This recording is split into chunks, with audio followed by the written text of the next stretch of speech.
round 2 to go here in Cheney, Washington for game number 3 of the WIAA Classic.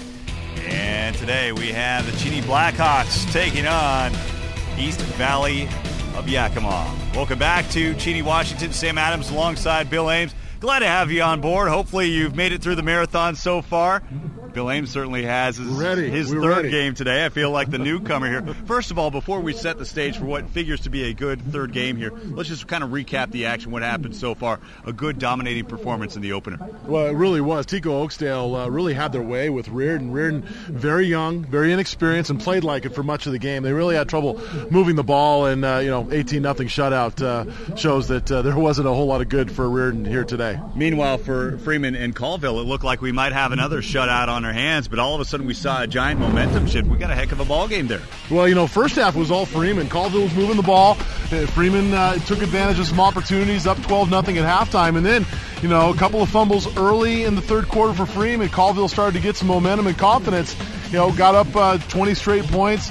Freeman tried to come back there towards the end of the game, failed two-point conversion within a minute to play, and that's your ball game. But a well-played game on both sides. And the thing about today, Sam, so far is that a lot of youth. There's been a lot of young guys playing, which bodes well not only just for this year, but in years to come for all four of these schools that we've seen here today. And that is kind of the X factor here. We'll see what happens. Cheney very familiar with this field. They've played here before on the red turf. When we come back, kickoff from the WIAA Kickoff Classic. Stay with us.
And welcome back to Roos Field for today's matchup at Eastern Washington University. Hometown of the Cheney Blackhawks. They will be kicking off in the All Blacks today. In East Valley Yakima, Red Devils wearing the red and white uniforms today. This kickoff is sponsored by Kimmel Athletics. Stop in and see the latest in football, shoes, and equipment. The Blackhawks will kick off too deep to return from about the 5-yard line, and Seth Powell will bring this one back after a little bounce off the turf. He'll take it up to the 15-yard line, and that is where the Red Devils will take over on offense for this opening drive this afternoon. Nice job there, Ty Graham, freshman for Cheney, getting down there on the coverage, and fortunate that for East Valley Yakima that they got outside of their own end zone because a little trouble fielding that ball. Red Devils coming off a 7-4 campaign last season in the CWAC. So this is the first quarter of action between East Valley and Cheney. We'll get that graphic change for you in just a moment. Obviously, this game in the first quarter, the opening drive here. And we'll get that little pistol formation here. We'll get a handoff to start this ball game. That'll be Caleb Schrenk. Schrenk lost the ball, or a little bit of post-whistle action going on there. They will advance the ball up to the 16-yard line, so it'll be a gain of 1. So it'll be 2nd down and 9. Boy, Sam, what a great day for football out here. The weather's great, blowing a little bit, but not too warm. They had no major injuries. A well-run event by the WIAA. Just a great day out here in Cheney for some high school football. Picture perfect day, absolutely. Jordan West, the quarterback, senior, two-way player, also a defensive back again from the pistol formation. The handoff here to Sergio Reyna. Reyna brought down, maybe got half a yard or so. They'll spot him down at the 17-yard line. We'll set up a long now, 3rd down and 8 situation. Boy, first couple of games, we saw a lot of youth out there, those 4 teams we talked about in the open. Well, another sophomore here having an impact early. Keenan Williams for Cheney, number 74. Sophomore, 6'2", 220, did a nice job there, slowing down the runner just enough. Let some of those linebackers come in and finish the play. Keenan Williams, nice play here to start out the game. So a 3rd down and 8 on this opening drive. They'll have to go to the air here. Rolling out is Jordan West. West throwing out in the flat, just threw behind the intended man. Intended receiver was David Garza. So Cheney, a stout defensive effort on this opening drive. 2 short runs for gains of 1 and then an incompletion. And here will come the kicking team. Yeah, you're going to see Zach Korean there come in from his defensive end or defensive line position to get up and get a hand on that one. Actually, I think that might have been Calvin Bursler who got a piece of it, or else that might have been a completion for a 1st down. The always dangerous Eric Ibinaba back to return. This will be a short punt. They'll let it go, and that will go inside Cheney territory. Nice Red Devil roll. Will go all the way to the 43-yard line. So the Blackhawks wearing the all blacks. They will take over now on offense. The Blackhawks wearing the all-black uniforms today, playing out of the GNL and 2A.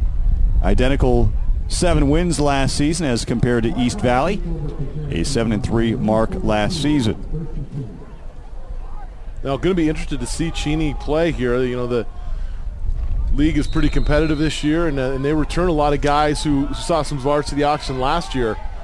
What you would expect them to be a much improved team. There's Jason Williams is the handoff on 1st down. Bottled up, fighting for some extra yards. How about Austin Kautzman there, the senior running back? Yeah, Kautzman just running hard there behind that offensive line, picking out a hole. More of a kind of your traditional offense here coming out of Cheney. You see it here. Nice job by the front there. Old big number 63 pulling around there. Kyle Krieger getting a nice kick out block and allowing Kautzman to get up in the hole, get a nice gain on 1st down.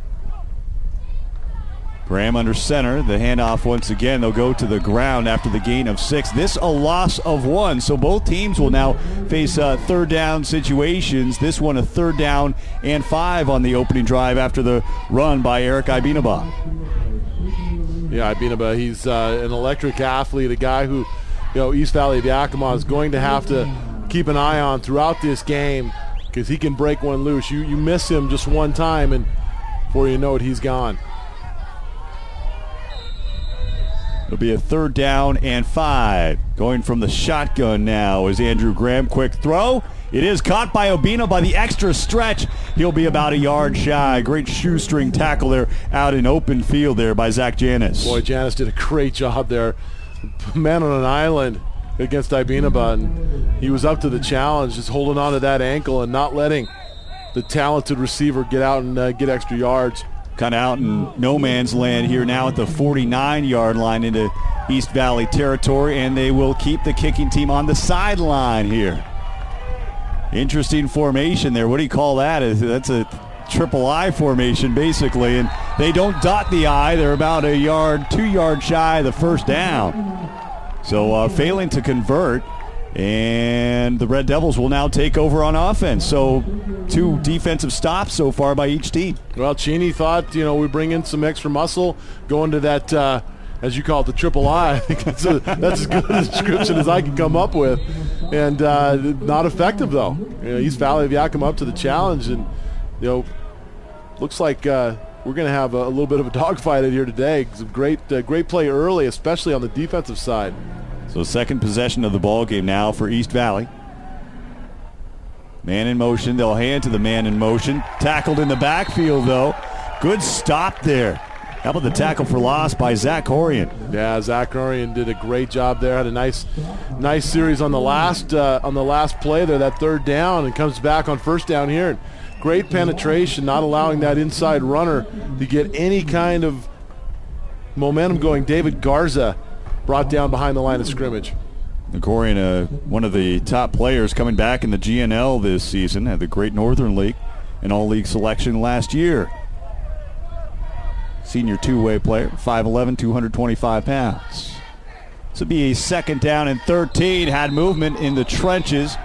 Might be encroachment there unless that left guard moved on the offensive line. Man, just a repeat in high school football, if you get into that neutral zone as a defensive lineman, you can't get back and not have that flag call. As soon as you're in that neutral zone, they're going to throw the flags. You got to be extra careful about watching the football and not moving upfield until you see that thing move. So after that loss, they'll get those yards back without even snapping the football. It'll be now a second down and 8.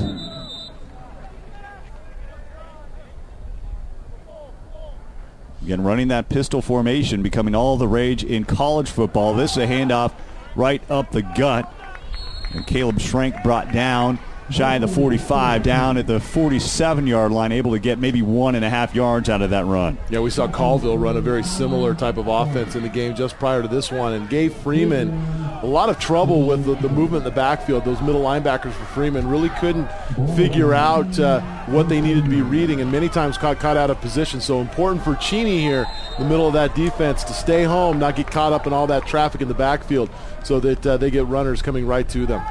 Quick throw, look right, throw left, underneath pass to Zach Janis. Janis will get the first down and more inside the 35-yard line. They'll spot him down at the 33. Big pickup there and a big third down conversion as Janis got the yards after the catch. Well, boy, Jordan West does a nice job. First of all, he looks off to his right, and then he comes back left. Big 6'2 quarterback, has plenty of ability to see over the top.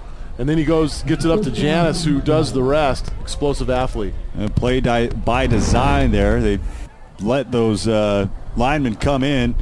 They were pursuing the quarterback, and then those wide receivers screened out and got those blocks downfield. 5 on the play clock here on first down. On the play fake.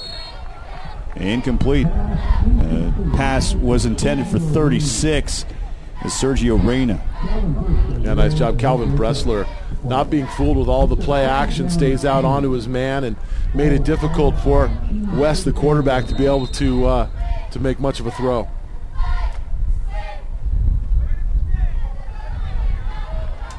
Second down and 10 after the incompletion. They'll run the ball again. We'll get it inside the 30.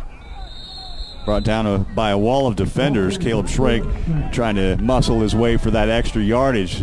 Good pickup there nonetheless, and as they get it inside the 30, down at the 29, a gain of 4. You know, one thing, Sam, to keep in mind about both of these teams, first time out this season, working a lot of things out, and getting some of the kinks worked out, coaches finding out what exactly they have in these teams. And early on, both of these teams, I think, playing pretty efficiently. Not a lot of mistakes. We haven't seen too many penalties, so good start for both clubs. So another third down situation. We'll call it 3rd and 6. West is going to keep it this time. West bottled up and stopped. First man on the tackle there, 44. We unfortunately don't have a number for that young man. Yeah, I think Zach Green was in there as well. Once again, making a play. Maybe we can see it here. See the quarterback coming up there and takes a pretty good shot there. It looks like it's 14. Actually comes and make the play. Austin Kotzman, who finishes it up there with the big hit. It will be short of the first down marker. They'll go for it here on 4th down and 4. Looking left, throwing left, has a man up on the fade route, incomplete.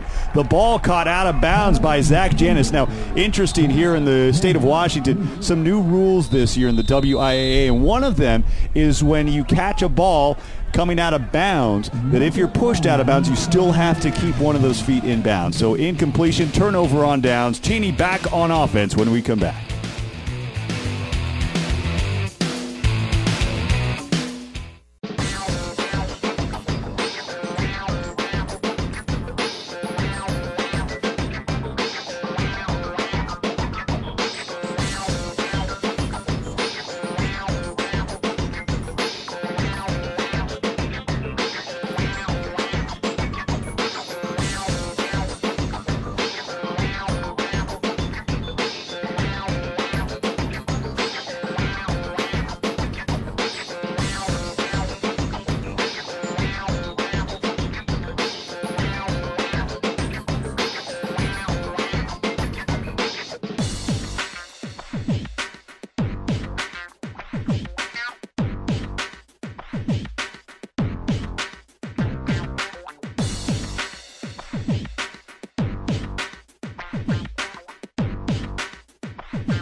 the WIAA Kickoff Classic, brought to you by Kimmel Athletic. Stop in and see the latest in football shoes and equipment.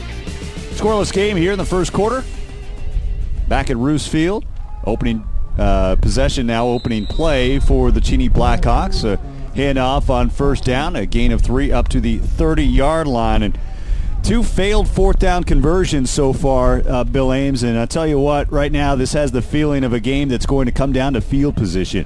You know, it might be one of those inside the 20s. You know, if we get a team that can get inside the 20, maybe, you know, that's a team who can break through. But right now, it's just a real feeling out process for both of these squads. Throwing a deep ball down the sideline, has a man, hits him in stride. That's Calvin Burstler, and he is taken down inside the 20-yard line. Big pickup there to Burstler for the first down and a whole lot more. Well, so much for the feeling out process. Cheney just says, we're going to throw it over the top, Burstler. We think you've got the advantage down the sideline, and sure enough, he does. Perfectly thrown ball by Andrew Graham, the quarterback, and Burstler in stride. Great job getting his quarterback room to be able to throw him the ball. A lot of times you'll see receivers get too close to that sideline, but Burstler setting up on the outside of the numbers, giving his quarterback all kinds of an opportunity to get it to him. And, you know, nice job by Cheney. First big strike of the game by either team. Graham to Burstler, 54 yards on that completion. He'll put it on the ground here. That's Kautzman. His 4th carry of this ball game. He has been the go-to back, while East Valley's Caleb Schrenk is taking the bulk of the carries for the Red Devils. You know, clearly a home game here for Cheney, playing just a few miles from their own school, and East Valley of Yakima coming in on the 4-hour drive. So you think certainly an advantage here with some familiar surroundings for the Cheney Blackhawks. On second down, the play fake, throwing towards the end zone, a little bit overthrown. Had a man, Coleman White, all-league player in the GNL last season. Yeah, Graham wants that one back. He had a man open, able to if you could put just a little bit more air underneath that ball and let White run underneath it, I think you've got a score for Cheney. But not a bad throw. Certainly nobody else is going to be able to catch it other than his big tight end. It'll be 3rd down and 10. Graham in an empty backfield will take it from the shotgun, throwing underneath. He's got a man inside the 5. There is a penalty marker back towards the line of scrimmage. Have to wonder if that one is coming back. Ibinaba has the touchdown for the moment. We'll see what the penalty is. Yeah, I think you're getting an ineligible man downfield is what it's going to be. Waited just a little bit too long on that timing route, waiting for Ibinaba to make clear up around that safety. And that's when I saw the flag come out, but we'll let the official tell us. So will be the ineligible receiver against Cheney. We have another look at the replay. The ball almost got away from the quarterback, Graham, able to gather that and still hit Ibinaba in stride. Yeah, you can see all the linemen that are already downfield. And it's great when you can do that. Problem is it's against the rules, and so it's going to come back. Kevin Malone, one of the better officials here in the Spokane area. We see him at a lot of the Greater Spokane League games, the big games especially, right on the spot there with that call. Tell you what, the game plan all season long for Cheney, get Ibinaba out in open field, let him take off. It'll be a 3rd down and 15, hit hard. Incomplete, dislodging that football, Sergio Reyna. Well, we'll take a look here to see if, clearly they're in some kind of 4-down territory, whether they'd set up for a field goal, which looks like it might be the case. Now, one thing to consider, we've had all day today in our first 2 games, and again here, the wind blowing fairly hard in this direction, so wind is at the kicker's back. Theo Petropoulos. The kick is blocked at the 30-yard line, almost scooped up, loose ball. Fight for that football at the 36-yard line. Regardless, it will be East Valley football. Well, bad snap really got things started poorly there for Cheney, and the holder couldn't quite get it up on the tee. Petropoulos had to wait just a split second, and by that point, several defenders there to snuff that kick out. We take another look at that field goal attempt as you see the low snap. Now, not a terrible hold or snap. It looks like it got through fairly cleanly, but way too much penetration, especially off of the edge for the East Valley of Yakima Red Devils. They will spot the ball at the 35-yard line as the Red Devil offense will now take over. Still scoreless here, 3:37 to go in the first quarter. Boy, really unfortunate for Cheney. Had a great opportunity there with that big play to Bursler down the sideline, but from there really couldn't do much offensively. 2 completions on 4 attempts so far for Andrew Graham for 58 yards, 54 of which came on that completion to Calvin Bursler. So the 33-yard attempt, no good. And now a fresh set of downs for East Valley to start this drive late in the first quarter. And once again, it's a bend but don't break philosophy for both of these defenses. East Valley of Yakima certainly doing that on the last possession for Cheney. The give to the left side is Reyna. Reyna will get past the 40, they'll spot at the 36-yard line. Cameron Schlatter had a great opportunity there to get a tackle for loss, but just couldn't quite finish the play. But great penetration. You've seen that so far quite often from Cheney, really getting it into the backfield of East Valley of Yakima.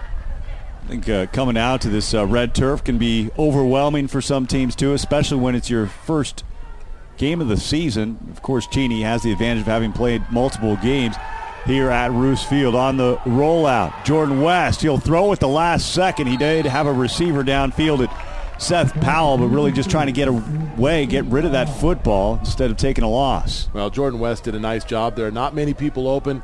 Cheney had it well covered, some pressure coming up, and instead of just running out of bounds, he tried to make something out of it, just throw it low, get back to the original line of scrimmage and try it again rather than do something silly. You see a lot of quarterbacks at the high school level try to make this fantastic play. Right there, Jordan West knew that he didn't have much and didn't try to force anything. Another third down situation, 3rd down and 9 from their own 36-yard line. Puts one up in the air for Zach Janis. Tried to hit him on a little slant at the last second. Had plenty of time. Good protection. Incomplete. Pass broken up there. Covered by McKeese Allen. Yeah, Allen did a nice job there. Wondered for just a moment if we might see a flag there if he came in just a little bit too early. But he timed it out pretty well. Another look at it here. I think that was a pretty good play. Going for the football and in doing so came across the receiver, but he's got every right to the ball. So a good no call by the official. West to punt. Ibinaba back to return at the Cheney 30-yard line. Inside of 3 minutes in this first quarter, there is a flag. Ibinaba will let this bounce inside the 20, trickling inside the 10. They'll let it roll all the way down to the 5, and it's spotted at the 5. We'll have to see what the dirty laundry is back at the 32-yard line in East Valley territory. Well, if it's against the Red Devils, I'd have to imagine that Cheney's going to have them come back and punt it again. I don't think Jason Williams wants to start this drive inside his own 5-yard line. They're all trotting back. It will be against East Valley. So reboot, so to speak, and Cheney gets a good break there. I'm sure this punter can do it again.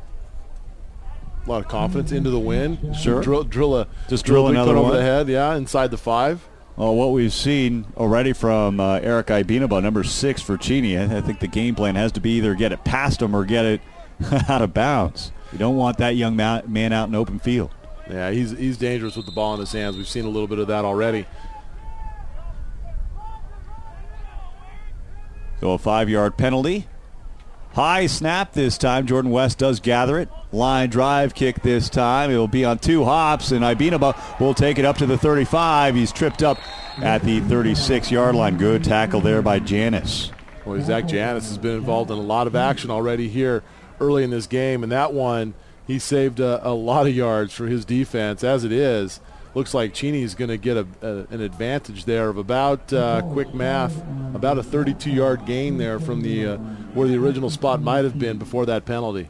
Well, this is a good barometer for both of these teams, 2 evenly matched teams. We saw it on paper, and we're seeing it now out on the field to start this season.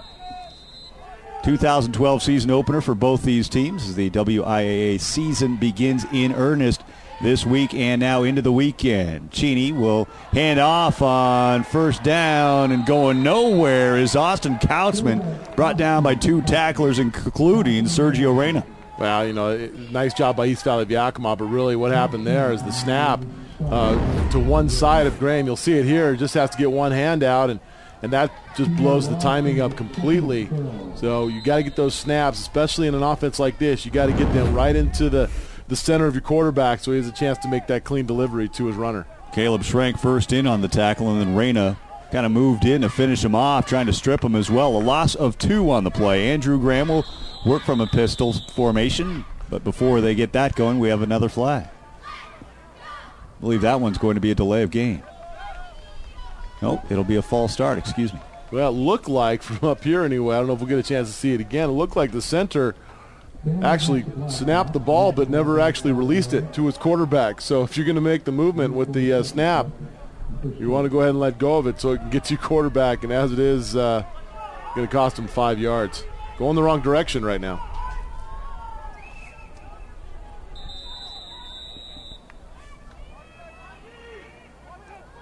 False start penalty, moving him back 5, coming out of the backfield, pass incomplete to Kautzman. And after that completion that went 55 yards, Graham has thrown 3 straight incompletions. Yeah, it seems like the offense is bogged down just a little bit after that big play. Just hasn't done a whole lot, and as you said, Sam, it's kind of a chess match right now between these two teams. Nothing really big or exciting happening for either one other than that big long throw to Bursler one series ago. 3 wide here on third down. A long third down, faking the handoff to Kautzman. Stepping up in the pocket, tipped. I think that was to the wrong man. If I'm not mistaken there, Matt Bitts, I don't know if that pass was necessarily intended for him. No, I think that one was going out to Coleman White, the tight end, on a little corner route, and Bitts came underneath on the drag, and it may have been just a little bit underthrown, just enough for Bitts to think that perhaps it was coming to him. You'll see it again. Graham steps up nicely and then just tries to float one in there, and I think he probably would have had White, but hand on it, and once again, we're in punting formation. So it'll be Andrew Graham, the quarterback, he will punt here. So, well, we'll get a timeout here, talk things over. It's always interesting. First game of the year, coaches trying to determine, and players for that matter, trying to figure out what they have. A lot of times it takes you a good couple of quarters to get into the flow of a game. And I think this is a good example of it right here where both teams, you have a few good plays and then some self-inflicted wounds. And Cheney, certainly on this drive, we saw some of that with some drop passes and penalties. So this will be a 4th down and 17. Both teams, aside from the one big play, both teams having troubles getting going early offensively. But, Bill, that's kind of the mark of a first game of the season. I'll tell you it is. And no better example of that than the Coeur d'Alene Vikings. Last week came out, struggled a little bit, got a close win. Last night against what I think is a good West Linn of Oregon team, Coeur d'Alene did not struggle at all. They got it figured out. And, that's what these teams hope to aspire to is, get through these first games and then get better. Get some game on tape so you have something to learn from, and then you can get out there and get into that second game and get a lot better. Petropoulos with a punt. They will spot it somewhere around the 45, down to the 40-yard line as it went out of bounds. So that is where the Red Devil offense will take over. East Valley, a 1st and 10 here late in this first quarter, 1:11 to go. A punt of 30 yards there down to the East Valley 40. East Valley winning the time of possession battle right now, 6:23 to 4:26. But Cheney has been undone mostly by penalties. There's your really jump out statistic, 4 penalties for 20 yards so far. The handoff here on first down. We'll get all the way up to about the 47-yard line. Another carry there by Sergio Reyna. Yeah, Reyna did a nice job there. As soon as he saw the hole, he gets in there and really flies in. Cheney didn't react quite as quickly as we've seen them up to this point in the game. allowed Reyna to get to the outside, get some nice yardage on first down. 2 yards shy of midfield, a gain of 8. The first down marker is at the 50-yard line. So East Valley trying to get some momentum here offensively. West will keep it. West will get the first down into Cheney territory. Down at midfield. They'll spot it at midfield. And I don't think they're going to have to bring out the chains here. They will move the chains, and it'll be a first down now for East Valley. Yeah, Coleman White did a nice job of not allowing that to go for much more yardage. Jordan West looked like he had a little bit of a seam there, closed up quickly by White. Just 3 first downs made between the two teams so far. East Valley of Yakima with 2 now to Cheney's 1. Cheney's 1 first down, of course, coming on that 55-yard completion from Andrew Graham to Calvin Bursler. First and 10 from the 50. They'll whistle it dead. More laundry here. And there's your delay of game with 7 seconds to go here in this first quarter. Yeah, and that's the thing that, first games, that's where you see a lot of those types of mistakes. The delay game, some of those, procedure calls, false starts, not locking into the snap count. And certainly, with the delay game, it's all the same. It's 5 yards, but it's a drive killer. You have some good things going, and then all of a sudden you're back 5 yards. It just makes the play calling and everything that much more difficult. And here comes another 5-yard penalty with the tackle, Justin Bixler, jumping this time. So back-to-back penalties. As we had just mentioned, Cheney had been penalized 4 times. Well, East Valley had not been penalized until these last 2 plays, or attempted plays, I should say. So back-to-back penalties, bringing them back 10 yards. The Adams curse strikes again. Talk about how well played, no penalties, and there it is.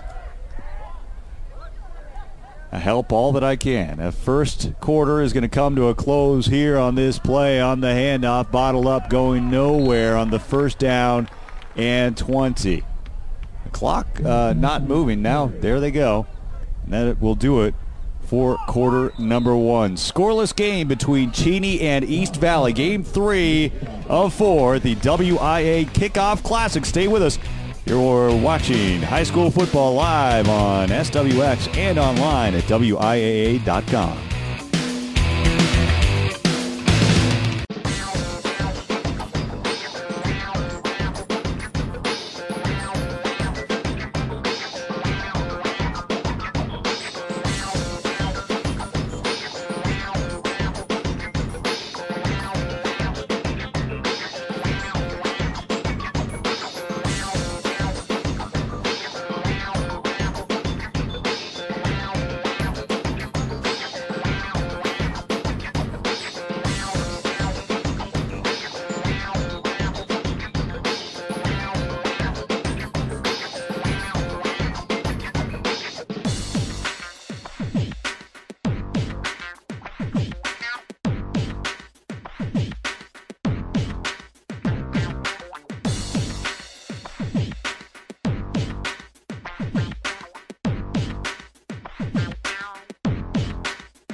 The WIAA Kickoff Classic on SWX, brought to you by Sun Rental in Colville. Sun Rental, we rent everything under the sun. Deep throw here on second down and 20. Falls incomplete. Scoreless game here between Cheney and East Valley. One big statistic, Bill, I have to say. Cheney outgained East Valley pretty much 2-1. Actually, exactly 2-1 in yardage. 62 to 31 yards of total offense. But if you take out that 55-yard completion, Cheney actually only managed 7 yards on 11 plays. So aside from the one big play from the Blackhawks, Cheney has been largely ineffective on offense, at least so far. Yeah, East Valley Yakima came in playing some really nice defense. Took a shot there on second down, not able to convert. And once again here on third down, just trying to get whatever they could before they punt. Bottled up. So, both defenses right now, it's as if they know the other offense extremely well because they are locked in and playing good football. So 3 plays and a net of -8 yards between those 3 plays. You had the 2 penalties that accounted for 10 yards. And then now here you have a 4th down and 19 situation. Eric Ibinaba back to return again. One hop. Ibinaba takes to the 19. Ball is loose at the 19-yard line, and it is recovered by the Red Devils. Yeah, that's one of those plays where, as a return man, you don't want that thing to bounce anymore towards your own end zone and give up valuable field position. But if you're going to catch it off the bounce, you got to make sure you look that in. And I imagine Ibinaba had some view of the football, and the rest of it was looking downfield to see where he might have some room. Once again, he's taking a pretty nice punt here. Bounce comes right up to Ibinaba. Just takes his eye a little bit high. It takes his eyes off it a little bit, and that's just enough. And there's Garza to get that football and wrestle it out of the reach of Ibinaba. So they'll start this drive now at the 20-yard line. They'll run the ball here on first down.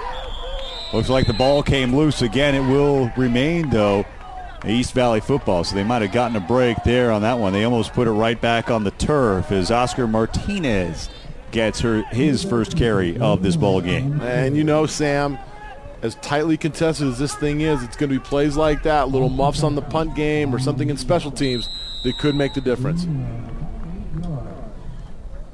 So the 40-yard punt.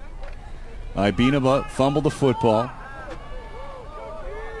A 2nd down and 3 now. From the 13. Little fade route up in the air. Incomplete. Intended for Zach Janis. Janis almost looked like he was going to be able to catch it off the bounce. Coverage there by McKees Allen. Well, I'll tell you, McKees Allen does a great job. Watch this now. Not a bad throw by West. He goes up. Now here comes Allen, and he's going to make a nice play on the ball. He's looking back. Everything's good. He gets his hand up. And now look this.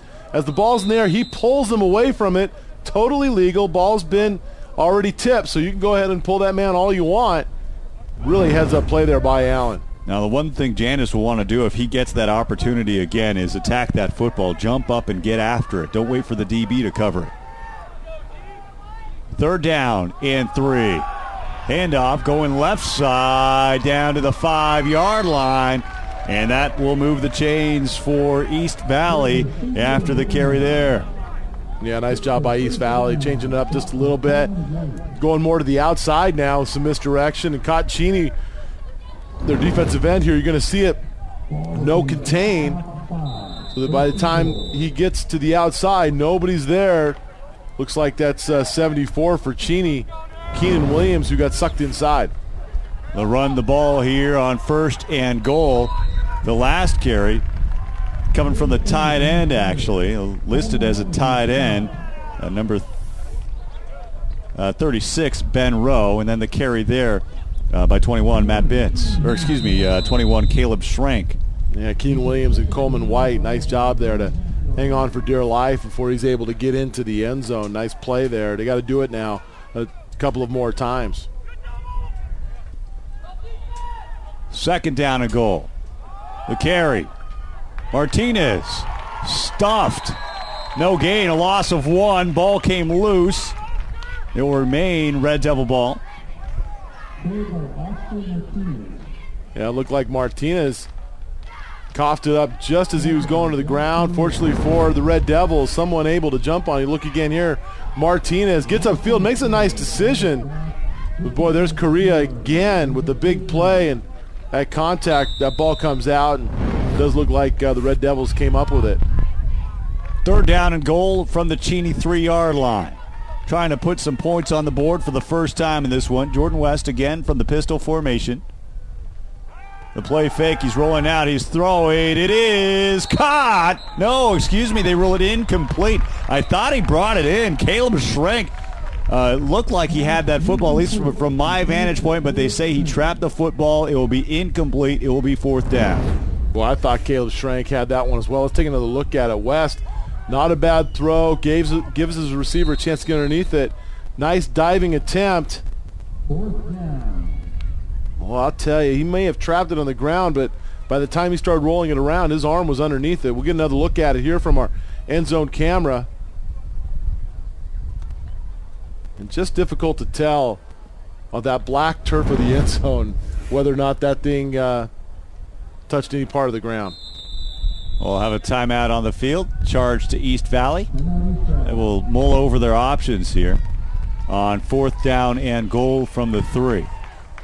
I'm sure Schrank, he might have felt like he caught the football, but his best chance of catching it was obviously at the top. Yeah, I mean, he made a great effort. The ball was just slightly overthrown. Schrank, not a terribly big kid at 5'8", so he needed every inch, especially with the reach, to go up and get it. Just not able to pull it in.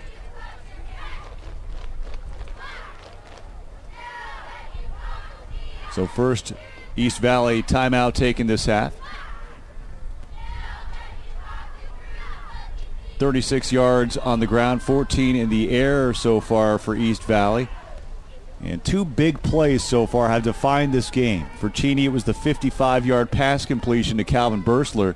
For East Valley, it was the turnover, which was effectively a long bomb down to the 20-yard line that Ibinaba kind of muffed there at the 20-yard line. So both teams trying to take advantage of big plays. Obviously, Cheney unable to capitalize. We'll see now what East Valley can do with this opportunity off a big play. Well, Cheney's really done a nice job here with their back against the end zone. Being real strong there inside. And with the type of offense that East Valley of Yakima has been running, it's difficult to get those short yards. And now they come out to the swinging gate.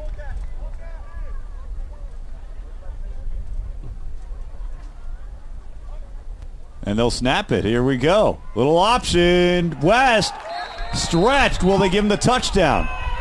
Looks like they're going to mark him down just outside of that goal line. He tried to stretch for it, but his knee may have hit first before he was able to get the ball. That is as close can get.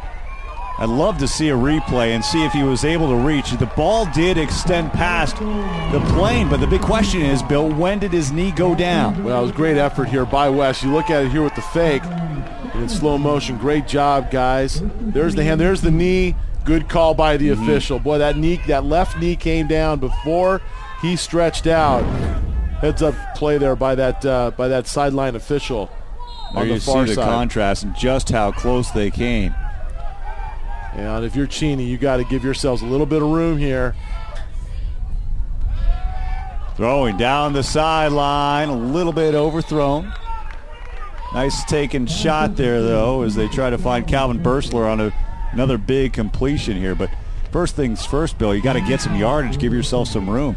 Well, a lot of times you'll see teams come out and just try that, 3-step little fly route down the outside. Bursler certainly shows that he can get down the field, or Bursler can get down the field quickly and might have a speed advantage, but just overthrew it. On 2nd down and 10, throwing again. Ibinaba will make the catch just past the 5-yard line before he's brought down. And I think Janice and Ibinaba are going to be separated or joined at the hip all afternoon. Seems like that's a great matchup. But really, regardless of who has the ball, when the Red Devils have it, it's going to be Ibinaba going up against Janice on defense. So they're going to see a lot of each other today, and a nice little pickup there gives Cheney at least a chance to try to convert here on 3rd down. It'll be 3rd down and 4. Throwing, deflected at the line, will be incomplete. Never really had a shot. Low trajectory there, and it'll be a 3-and-out, a very quick 3-and-out for this Blackhawk offense. Graham, not a very big kid, 5'9", so if you're going to throw that little slant route, you got to find a hole somewhere to be able to throw it. Not able to get it. He actually threw it right into the shoulder pad of Justin Bixler. So it'll be Janice back to return. Short punt. Bad hop. You better touch it while you can, folks. It's going to go backwards. And the Blackhawks get a really rough break here. So the Red Devils are going to get another crack at this here, Bill. Well, I tell you, Cheney is they're playing with fire right now, playing on this end of the field, and with that short punt, that's one of the advantages. If you go for it and you don't get it, as long as your defense can hold up, you're bound to get the ball back in pretty good field position. A lot of times I think that's why coaches will go for it in those situations rather than try to get sure points. Take 2 right now for East Valley, taking over at the 13-yard line. West back from that pistol formation, looking right, throwing left. That play worked before. Janis will catch it, but will actually net negative yardage there. A loss of 2 on the play, back to the 14. Well, I think it had a chance to work. The ball was just underthrown. West didn't get it to him, and Janis had to go down and try to catch the ball. But of course, you go down and you can't get back up and run. So actually a loss on the play for East Valley. West there may have been looking into the sun as the sun's starting to come down here on this afternoon. And Cheney running the football on second down. David Garza. Garza inside the 10. Still on his feet. And he'll finally get dropped down inside the 10 at the Cheney 7-yard line. Boy, great work there by Garza, getting quickly to the outside, and then looked like he was going to be able to break that tackle and get at least a first down, but Cheney there to clean things up. Nice running there and a good decision to get it upfield and get some easy yardage, but Garza running well here in the first half. Maybe a little bit too much help from his teammate Kenny Hood, who was trying to block for him and kind of lost his footing and kind of helped bring him down. It'll be 3rd down and 5. They'll hand the ball off here. They'll get near the 5-yard line, down at the 6. So the give there to Oscar Martinez. Well, decision time again now for East Valley. The Axe Martinez limps off. Not sure what kind of a kicking game they have for the Red Devils, but at 4th down and 3, I don't see major substitutions coming in, so looks like they're going to try to go for the touchdown here, or at least the first down. About a 2-yard differential there between the first down marker and the goal line. So decision time indeed. Scoreless game here. Both teams have had chances, and we'll have another timeout. And that'll be the second taken by East Valley. All right, we'll take the timeout as well. 5.5 to play in the first half of action. Scoreless at Roos Field.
And it's decision time here for East Valley against Cheney in the Blackhawks' own backyard. And here comes the offense here. No swinging gate, no gimmicks. Just straight up football here. 4th down and 3. Jordan West taking the snap. Rolling out, pursued. He'll have to get rid of it. It's intercept. No, dropped it's the end result still the same. In fact, a good break there, Bill Ames, because on that play, Cheney actually gained 3 yards by not getting that interception. Well, I'm going to give the young man credit, and I think is that Bursler? Yep. Who went up there, probably realized that by catching it, he's going to cost his team 3 yards, so he smartly knocked it down. Let's give him credit for doing that. But West out here trying to find anybody. Great pursuit. Boy, Korea's just been all over the field here early, and I think he did. I think as he brought it in, he thought, you know what, I'm going to just toss that thing to the ground. There you go. Huh? Give the kid the benefit of the doubt. We're going to give him a little credit. The way he's been playing out here today, I think he deserves it. Old Bursler's had a nice game so far, and Zach Korean, he has really had a nice game. Andrew Graham from the shotgun will have a flag. Another penalty. Well, it doesn't seem to be a clock issue. A false start on the offense. Not a whole lot of room to go. They'll go half the distance to the goal line. That'll be their 5th penalty for the Blackhawks. Really kind of the hallmark of any season opener for any team. Talking about season openers, and I know we don't talk a lot about scores of other games, but you know, USC #1 in the country, you think they're going to be pretty good? 14 seconds into the game, USC up 7-0. Didn't take long for that. I think they're ready to play. Still waiting for our first score here. That pass falls incomplete, intended for Matt Bitts.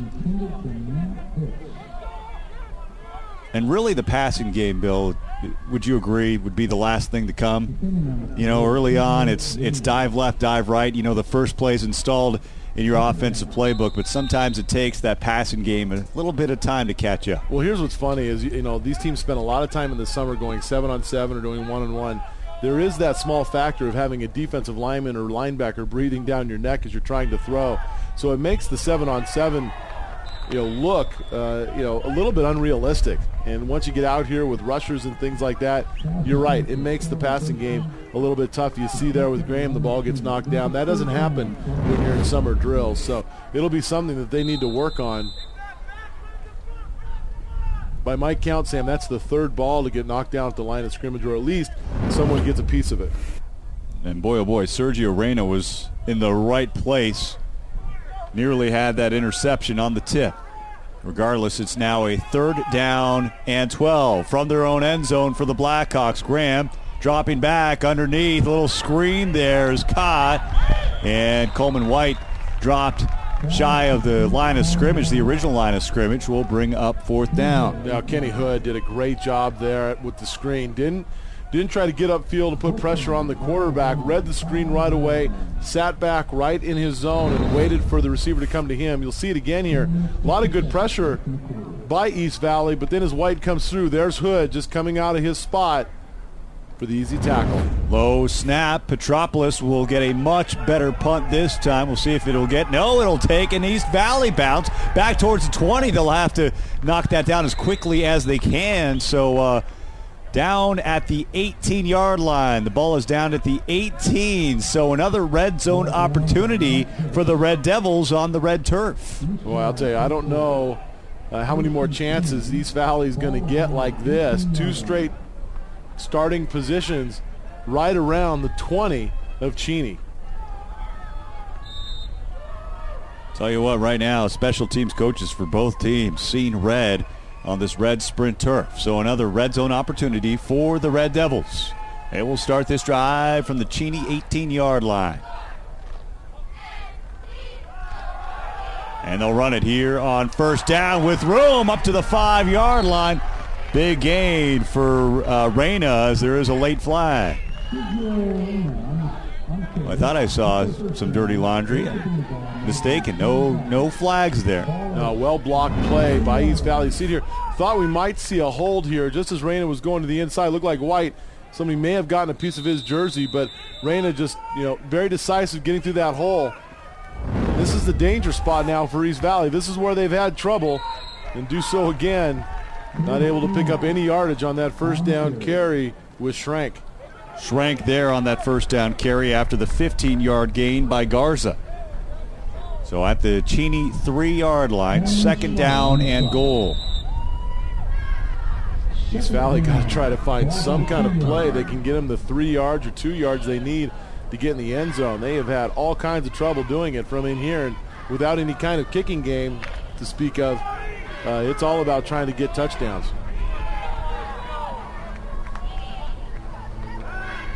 West handing off. There's Martinez. Martinez bottled up. Maybe got a foot, not much there. So another now 3rd down and goal. How many times have we said that today for East Valley? And I think old Martinez, I think he just described it well with his throwing the arms up in the air, saying, what more do we have to do? I'm in there. I got 5 guys on me, just no room to run. And they've tried a little bit of everything. They've tried to get West out of the pocket, trying to get him throwing the ball. They've tried the power running game.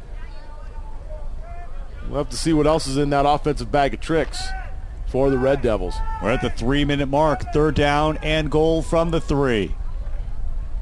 West giving, Martinez running and into the end zone for the game's first touchdown. At 2:51 in the second quarter, we do have points on the scoreboard. Oscar Martinez punches it in as East Valley takes the early 6-0 lead. Well, it seemed like it happened a long time ago, but really that touchdown, a result of the muff punt by Abinaba. Seemed like there were a lot of possessions back and forth. But that's what got the ball down in this end of the field. And finally, East Valley Yakima able to punch it in. Another look now at the swinging gate on the extra point. This time they will kick. It'll be Chad Morrow on to attempt the point after to make it 7-0. This one will have the distance, but it will not have the accuracy. Wide right, no good. So East Valley 6 and Cheney 0. So East Valley able to capitalize on a couple of special teams miscues. Actually 3 if you counted it. Started with the Eric Ibinaba muffed return. And then 2 short punts out of the end zone. One was well short. Don't know if that was tipped or not. But it wound up being inside the 15-yard line. In fact, inside the 10. And then a second punt, which wasn't a bad punt, Bill, but it just took a bad hop for Cheney. And sooner or later, you play with fire, you're going to get burned here at the Inferno. Well, and it looked like, we thought wind might be a factor. It's kind of swirling right now. I just think, as you said, not bad kicks, just bad bounces. And sometimes that happens on turf like this, and you just got to be alert as a coverage guy that once you see that ball hit, you got to get on it right away. 4 plays. 18 yards, 141 on that drive, as East Valley was knocking at the door several times. They finally punched through. There's a Cheney player being tended to. That's Keenan Williams, a sophomore tackle. So he's getting a little extra wrap there around the ankle. Came off limping in that last series. Even as a sophomore, going to be an important part of this team. 6'2", 220 pounds, so a big young man, and a guy who's taking a little bit of Advil to help things out, maybe even some pills to help with the cramping, which we've seen be an issue in our previous game. Well, here's an exciting tandem to watch out for on the Cheney return team. Ibinaba and Bursler. We'll see neither, though, on this kick that will go out of bounds. So we'll see a couple penalty markers there. Give him some extra yardage on the return, but I tell you what, when you're kicking to Ibinaba and Bursler, that's not a bad play. Seems like a better option, doesn't it?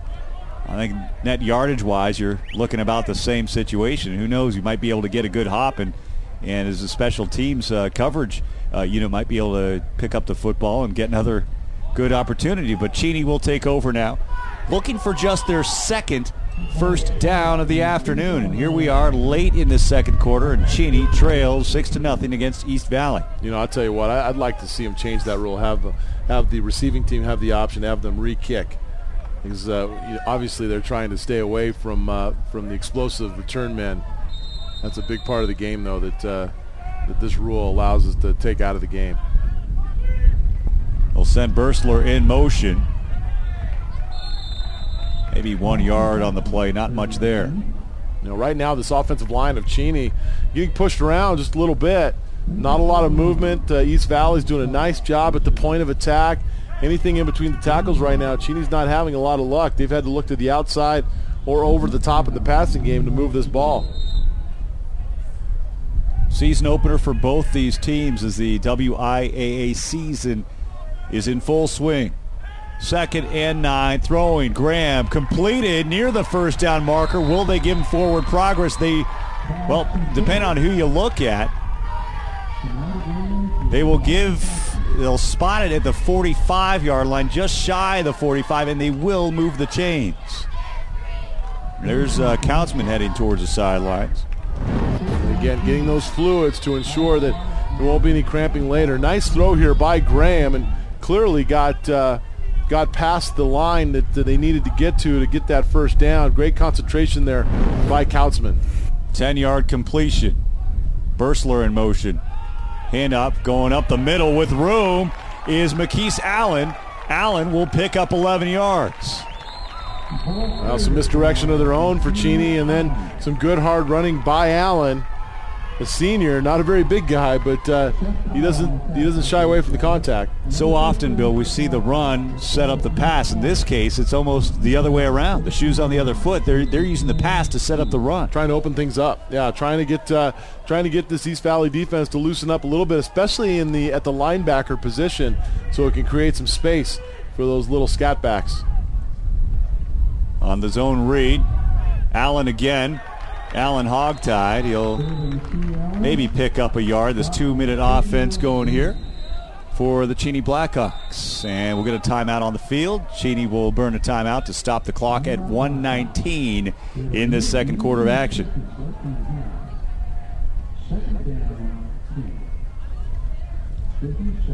Well played first half, though. Great defense. A little bit of offense, but this defense of both teams, playing very stout, especially as they get near to their own end zone. Cheney had a little trying to keep East Valley out. East Valley able to put it through, but Cheney got a nice drive going here and showing some flashes. It's amazing to me, Sam, when you get into a 2-minute offense, how well people start to run their offense when they're in that hurry up. Blackhawks were using their second timeout, 1 remaining. Folks, this is the third game of a quadruple header. We are saving the best for last with all due respect to all these teams. This is even better. How about that? Central Valley and Ferris in an all-GSL matchup in the nightcap. So some great games so far. It all leads up to what could be really the defining moment in the GSL season. I think it's kind of a one-horse race right now. Meade looks like the preseason favorite in the Greater Spokane League, but never count out Ferris, and certainly don't count out Central Valley. Those two teams were high atop the standings last year. This one, a deep ball for Bursler, incomplete, and hit hard as he tried to gather in that reception. Might have taken a helmet-to-helmet hit. Yeah, I think he had to go up and extend for that ball and might have taken one.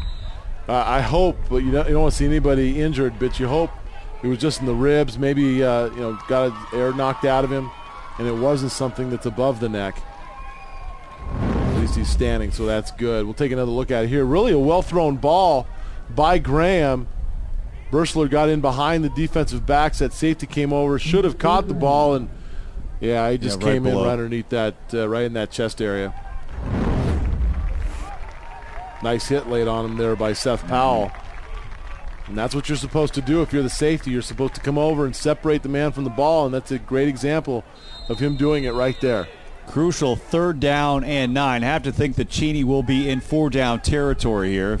The past track record of the Blackhawks so far will suggest anything. 3rd down and 9 from the East Valley 43-yard line. The throw over the middle has a man. It's caught. There is Coleman White. White tripped up, finally brought down inside the 10-yard line. So a great job there to hit White in stride, and the big tight end lumbers his way down towards the 10-yard line. They spot it at the 10. Well, you've got explosive receivers on the outside. You go into a cover 2, which means you've got safeties out protecting their cornerbacks. That leaves the middle of the field wide open, and that's where your tight end can do a lot of damage. Coleman White, great route, good play call as well, and Graham found him with a nice pass for the big play. Clock stopped to move the chains. Now near the minute mark. Ibinaba one-on-one. And wouldn't you know it, Zach Janis on the coverage, a little bit underthrown. They will throw a flag, though. It looks like pass interference should be on the defense. Yeah, flag came in late. I think Ibinaba sold it well. after the ball hit the ground. I'm not sure that ball, and in high school it doesn't matter whether it's catchable or not. If there's contact, and certainly you're going to get an argument from Zach Janis, ball is clearly underthrown. I don't know that that's a pass interference. Boy, Janis has a good argument. There's two guys just going down the field. Abinaba made really no effort to go in and catch the ball, so I'm not sure, why the flag. Big break, though, for Cheney. Half the distance to the goal line now. Will be first and goal from the 5. Throwing. No, we'll have a flag again. Another flag drops from the field. It'll be a false start, so I'll tell you what, that might just be the equalizer there. Yeah, things work out that way. You get the 5 yards back, so now we're back to where we began. And, in some cases, some teams like to have a little bit more room, especially one that's a little more wide open. You've got some explosive guys on offense. I'm sure they'd like to have Bursler back in the game, but he's still on the sideline trying to get his senses about him. They do have one timeout to play with, one remaining for Cheney, so they don't have to go towards the sidelines or into the end zone. All plays here. The throw, this one's overthrown. One-hand pass break up there by Zach Janis as Graham tried to find Ibinaba, but that just wasn't a good ball. It wasn't a good ball, and Ibinaba needs to make some kind of an effort to go up and either try to catch the ball or at least tip it away. He didn't do either, and nearly came down his interception. So if you're going to run that route, you got to put in a little bit more effort than what we saw there out of Ibinaba. There's a lot of attention towards Ibinaba there on the near side of the field. Maybe we'll see a pump fake over right and then look left. Be second and goal. Looking left, throwing left. A little bit behind the intended man, Petropoulos. Now, I know you're going to give me a hard time right now for what I'm about to say, but I already know what you're going to say. You got big number 33, Coleman White, who helped you get you down here. And, there's so much focus on the outside. Come back with a little pop pass over the middle, or at least get him into the end zone and get it to your big tight end. There's definitely some space in there, and as you see, they're going to split out wide, so even more space. Let's see if they can find number 33. Looking over the middle, throwing in the middle, and it's incomplete. Try to find Ibinaba. What do you do here, Bill? We haven't seen the kicking team come out. What do you do? Well, I think you go for it. I'm not sure that I haven't seen much of a kicking game from either side. You're close enough, but there is a little bit of swirling wind. I think you go for it, but here comes the kicker. So Petropoulos on to attempt the field goal to get Cheney on the board. And we might get, they're looking for an extra player. Plenty of time on the play clock, so that shouldn't be an issue. This will be a 27-yarder. Good snap, good hold, good kick. It looks good, and it is good. At 40 seconds to go in the second quarter, Cheney breaks out its first points. It's 3, and the Blackhawks are within 3 in a low-scoring game here at Roos Field. Well, and one of the things that might have factored into that decision for Coach Jason Williams is the fact that, with the missed extra point from East Valley, it's a 6-0 game. You cut that lead in half, then you got a chance to tie it with a field goal later in the game. So that's something that I had lost sight of. It's probably led to his decision in a good one. So special teams, the story early on, as Cheney does get on the scoreboard. 3-4-3. Petropoulos, number 3, with the field goal for 3 points, and the Blackhawks that's a lot break of threes. Up the shutout. It is a lot of threes, Sam. How many? It's a lot of threes. A lot. I lost count. You lost count of so many. Listen, we haven't talked about this. Is your maiden voyage in 2012, first game. It is football game. A little late start here for me. Did a lot of baseball. Mm-hmm. Done with the baseball season. Transition right out of the baseball season with the Spokane Indians, and we go right knee-deep into football. You do it all. First night of Friday Night Lights last night. Yeah, looked our high good. School football show. Yeah, we best show in town. Made my way out to University High School and West Valley High School. West Valley, obviously, one of those GNL teams as well. So kind of getting our bearings to see. The first week of the high school football season is so interesting, Bill, because I remember Coeur d'Alene 2 years ago. Last year, there are just teams every year where you don't really know what you're going to get. And we have 4 football games today, and we find out a lot about football teams in that first game of the season. This will be a short kick fielded at the 25-yard line to one of the up backs. And down the sideline, out of bounds at the 48-yard line is David Garza. I tell you what, as far as upbacks go, that's not a bad option there. I tell you, he knows how to run the ball, and had he been able to stay in bounds and he was just out of bounds, that would have been 6. Great job by Garza of getting that football and getting right upfield.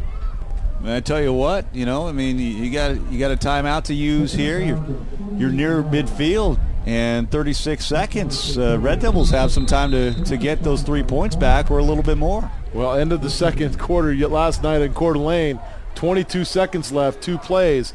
Coeur d'Alene's in the end zone with time to spare, so it's definitely possible, although I'm not sure we've got quite the same offense here out of East Valley that we saw to the Coeur d'Alene Vikings. West setting up the screen. That'll be just short of the first down marker, it looks like. The pass was completed to that was Seth Powell. It will be a yard short. 2nd down and 1. Throwing. It is caught. Good tackle there by Abinaba, but making the catch is Seth Powell to move the chains. The clock stopped with 12 seconds to go in the half. Boy, that was a great job by Abinaba, and kind of a risky throw with his ability to break on the ball. Abinaba could have come underneath that route and picked up money. Even so, not much of a gain. And they will use that timeout. 7 seconds to play. Timeout taken by the Red Devils. I believe that is their 3rd and final timeout. I believe you're right. We're dealing with a scoreboard that's not quite up to what we're used to here at Roos Field, but believe me, it's going to be worth the wait from what I hear, Bill Ames. If you haven't heard, they moved the scoreboard to Chewelah and getting there's the scoreboard they're using right now. That's not the new scoreboard? That's not the new one. I was going to call Bill Shaves. He set me up. I saw him over the winter, and he said, wait till you see this new scoreboard. And I got here, and I thought, wow. Bill's, really? You don't say. Bill's overselling a little bit. Well, there's the spot they're going to put it. And from my understanding, they're very proud. They had the red turf installed a couple years ago. This is going to be the next big thing here at Roos Field. And I tell you what, they're saying this is going to be better than the one at Washington State. Yeah, Dave Cook was talking about some of the other plans they have for this place, and the fact that they're getting a lot of people interested in donating and supporting the efforts out here. Potentially at one point, taking the track out and getting the stands closer to the field. Maybe doing more on the opposite side with the guest bleachers. So a lot of exciting things going on out here at Eastern. Deep ball tipped. It looks like it was intercepted at the 8-yard line. It was. So off the tip pass.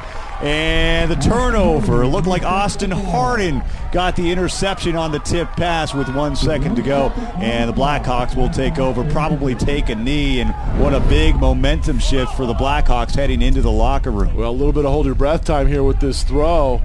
West throws up, ball's in the air. Thought for a second that maybe Martinez would be able to run up underneath it, but as the case, Harden is the man on the spot and able to get an interception onto his statistics in 2012.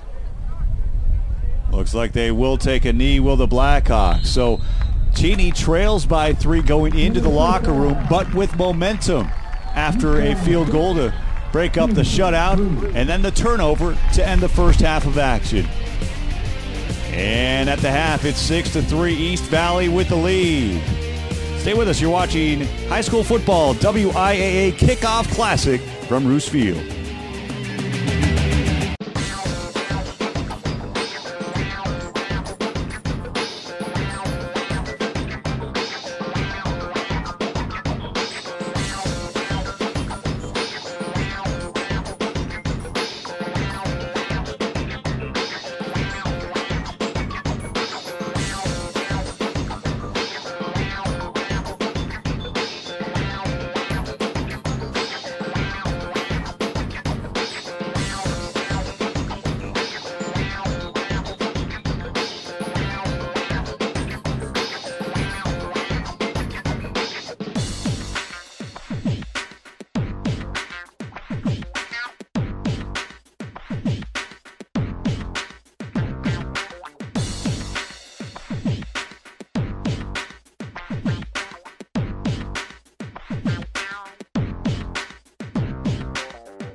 The WIAA Kickoff Classic halftime report on SWX is brought to you by Inland Imaging, a proud sponsor of high school sports on SWX. Glad to have you on board and watching this halftime show live from Cheney, Washington on the Red Sprint Turf at Eastern Washington University. In a 6-3 ball game, East Valley leading Cheney at the break 6-3. And Bill, overall, obviously, field position. That's what this game has come down to. Well, Cheney just couldn't get out of the shadows of their own end zone there for a better part of that second quarter, Sam. And finally, East Valley able to break through, get something on the board. But then Cheney came back, responded nicely, some big plays, and ended in a field goal, but at least got something on the board to cut that lead in half. Cheney's gotten some good things going. I think the health of Burschler in the second half, to me, is going to be very important. If you're relying only on that one half of the field with Ibinaba, then you could be in trouble. But you see Burschler down there kneeling number 11, so hopefully he'll be all right to continue in this game. Cheney actually able to outgain East Valley offensively, 123 yards on 28 plays. East Valley, 35 plays, netting 92 yards. But Cheney, of course, that one big play, the 55-yard completion to Calvin Burschler, but wound up getting no points out of that. 5 first downs for each team. Cheney quarterback Andrew Graham, 6 of 18 for 108 yards, had a long of 55. Jordan West for East Valley, 4 of 14. He was intercepted once, 27 yards. And East Valley getting most of its yards on the ground. Sergio Reyna leading the way, 5 carries, 42 yards, and Oscar Martinez with that short touchdown run. Folks, when we come back, we'll have a look at the Emerald City Volleyball Tournament. Stay with us. You're watching the halftime report at Roos Field between Cheney and East Valley.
All right, there you go. We're at the half here between Cheney and East Valley. Game number 3 of a 4-game WIAA Kickoff Classic at Roos Field in Cheney. This, of course, one of the many events going on this weekend as part of the Emerald City Tournament.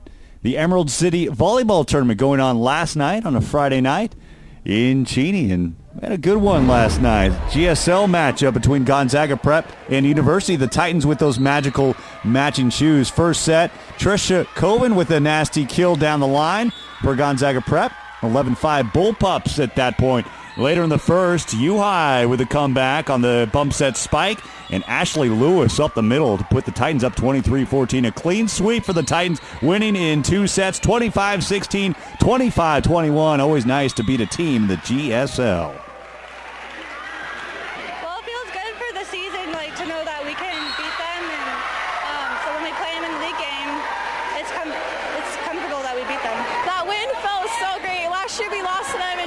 this game was great. It was intense. We played hard. We played great, and it was a really fun match. Yes, the shoes, I think, are our new little magic helper this year. They're a fire for us, and they're fun, and I love them. We're like the only team out there with really bright shoes, so I think it's really unique, and we really like it. So. All right, much like the red turf here in Cheney. Across on the other court, Cheney and Moses Lake. First set, Liz Gill with the kill. Moses Lake cannot handle it. Blackhawks with the lead, 10-5. They took the first set to Cheney, 25-21. In the second, Ashley Sealer gets it to go, ties it at 26. And Moses Lake taking set 2, 32-30, splitting the match. A good gauge to see where those two teams are. We thought it was going to be hard, but then it was. So we're like, okay, we win the first one, and then the second one, we were like, we got to get this. And that was one of the toughest matches I've ever played, but it was really fun. It really shows us like how we can play together. Like our coach puts us with lots of different lineups and just sees who works best with who. So it works a lot with like our team and just everything getting put together. Good turnout by all the teams as part of that Emerald City volleyball tournament. Speaking of turnout, look who has showed up. Yeah, that's the Ferris Saxons. Went to a couple state championship games. This team is reloading this year and loading up for its season opener against Central Valley. That game is on deck between the Bears and the Saxons in an all-GSL matchup. Kickoff for that one set for 7 p.m. to cap off the WIAA Kickoff Classic. But for now, the field belongs to Cheney and East Valley. 6-3 Red Devils at the break. When we come back, we'll have the third quarter of action. Stay with us. You're watching the Kickoff Classic on SWX.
This presentation of the WIAA Kickoff Classic from Roos Field brought to you by Kimmel Athletics. Stop on and see the latest in football shoes and equipment. They've got it all at Kimmel Athletic Supply Company.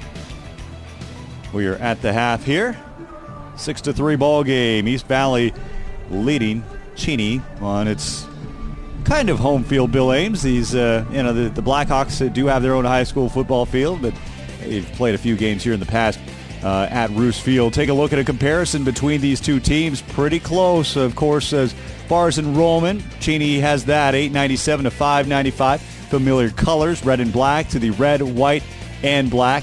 Both teams won 7 games last year in the 2A ranks. The Red Devils playing out of the CWAC in 2A, and the Cheney Blackhawks playing out of the Great Northern League also in the 2A classification. And as we draw it up, of course, why not? It's a 3-point game at the half.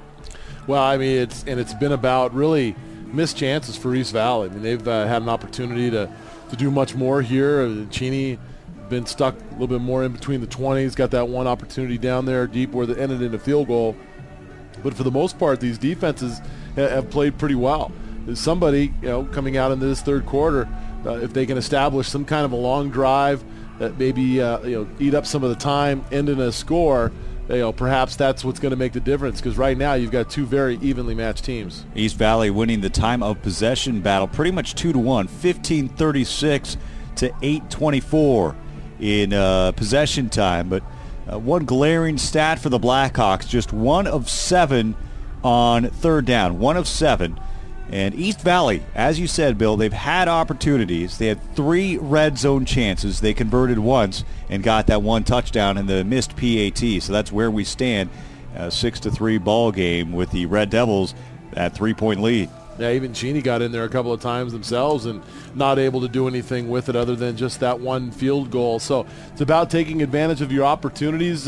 It's been a well-played game. We've had a few kind of silly penalties along the way, but for the most part, it's been well played. Not a lot of turnovers, and you expect more of that in the second half. Yeah, Jason Williams and his Cheney Blackhawks playing their season opener against the East Valley Red Devils, and this will be a non-conference matchup, obviously, for both teams. Blackhawks this year in the Great Northern League, it pretty much looks like it's going to be wide open this year. It's a 4-horse race for what will amount to 2 playoff spots. So do the math on that.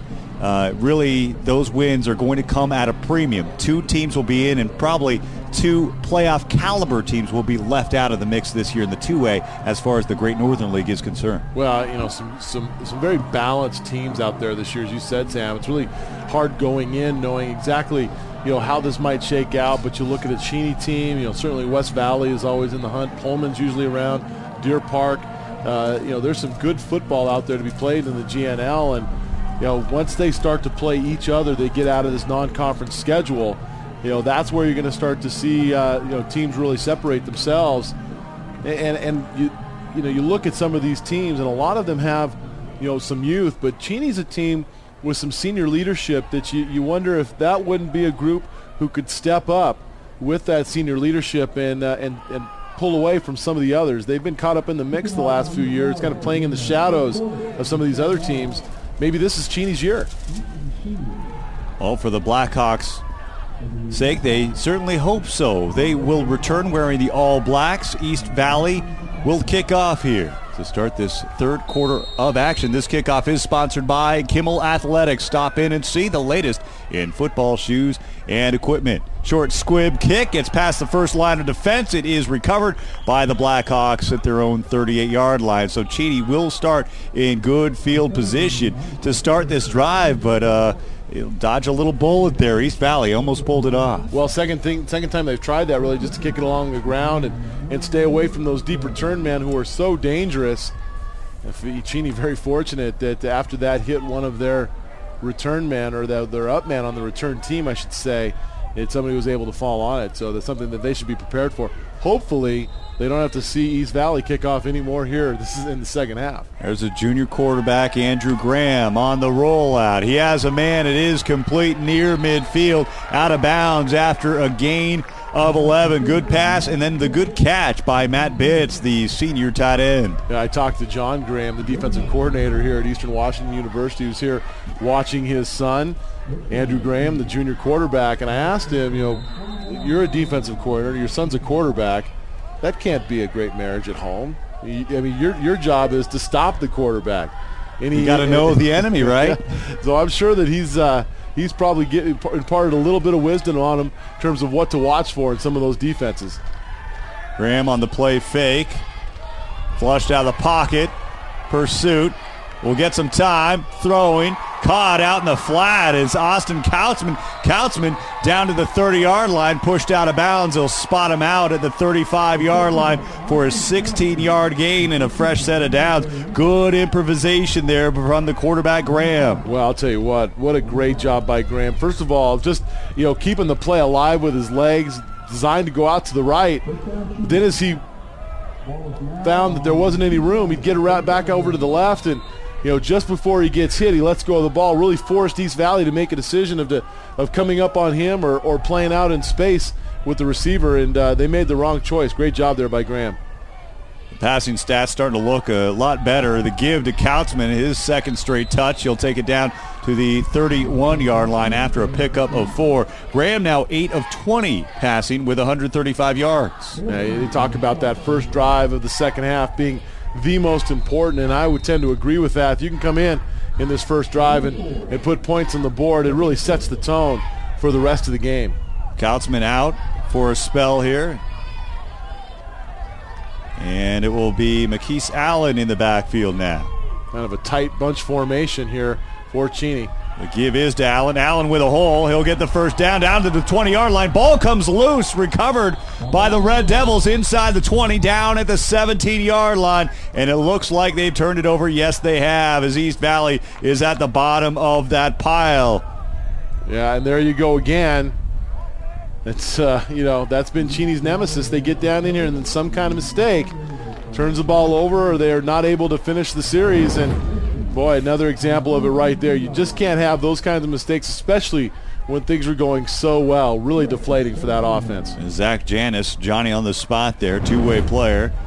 He's been solid on the defensive secondary today. Has also played wide receiver with a big catch. So turnover, and the Red Devils will take over, and they'll go to the ground on the first play here, their first drive.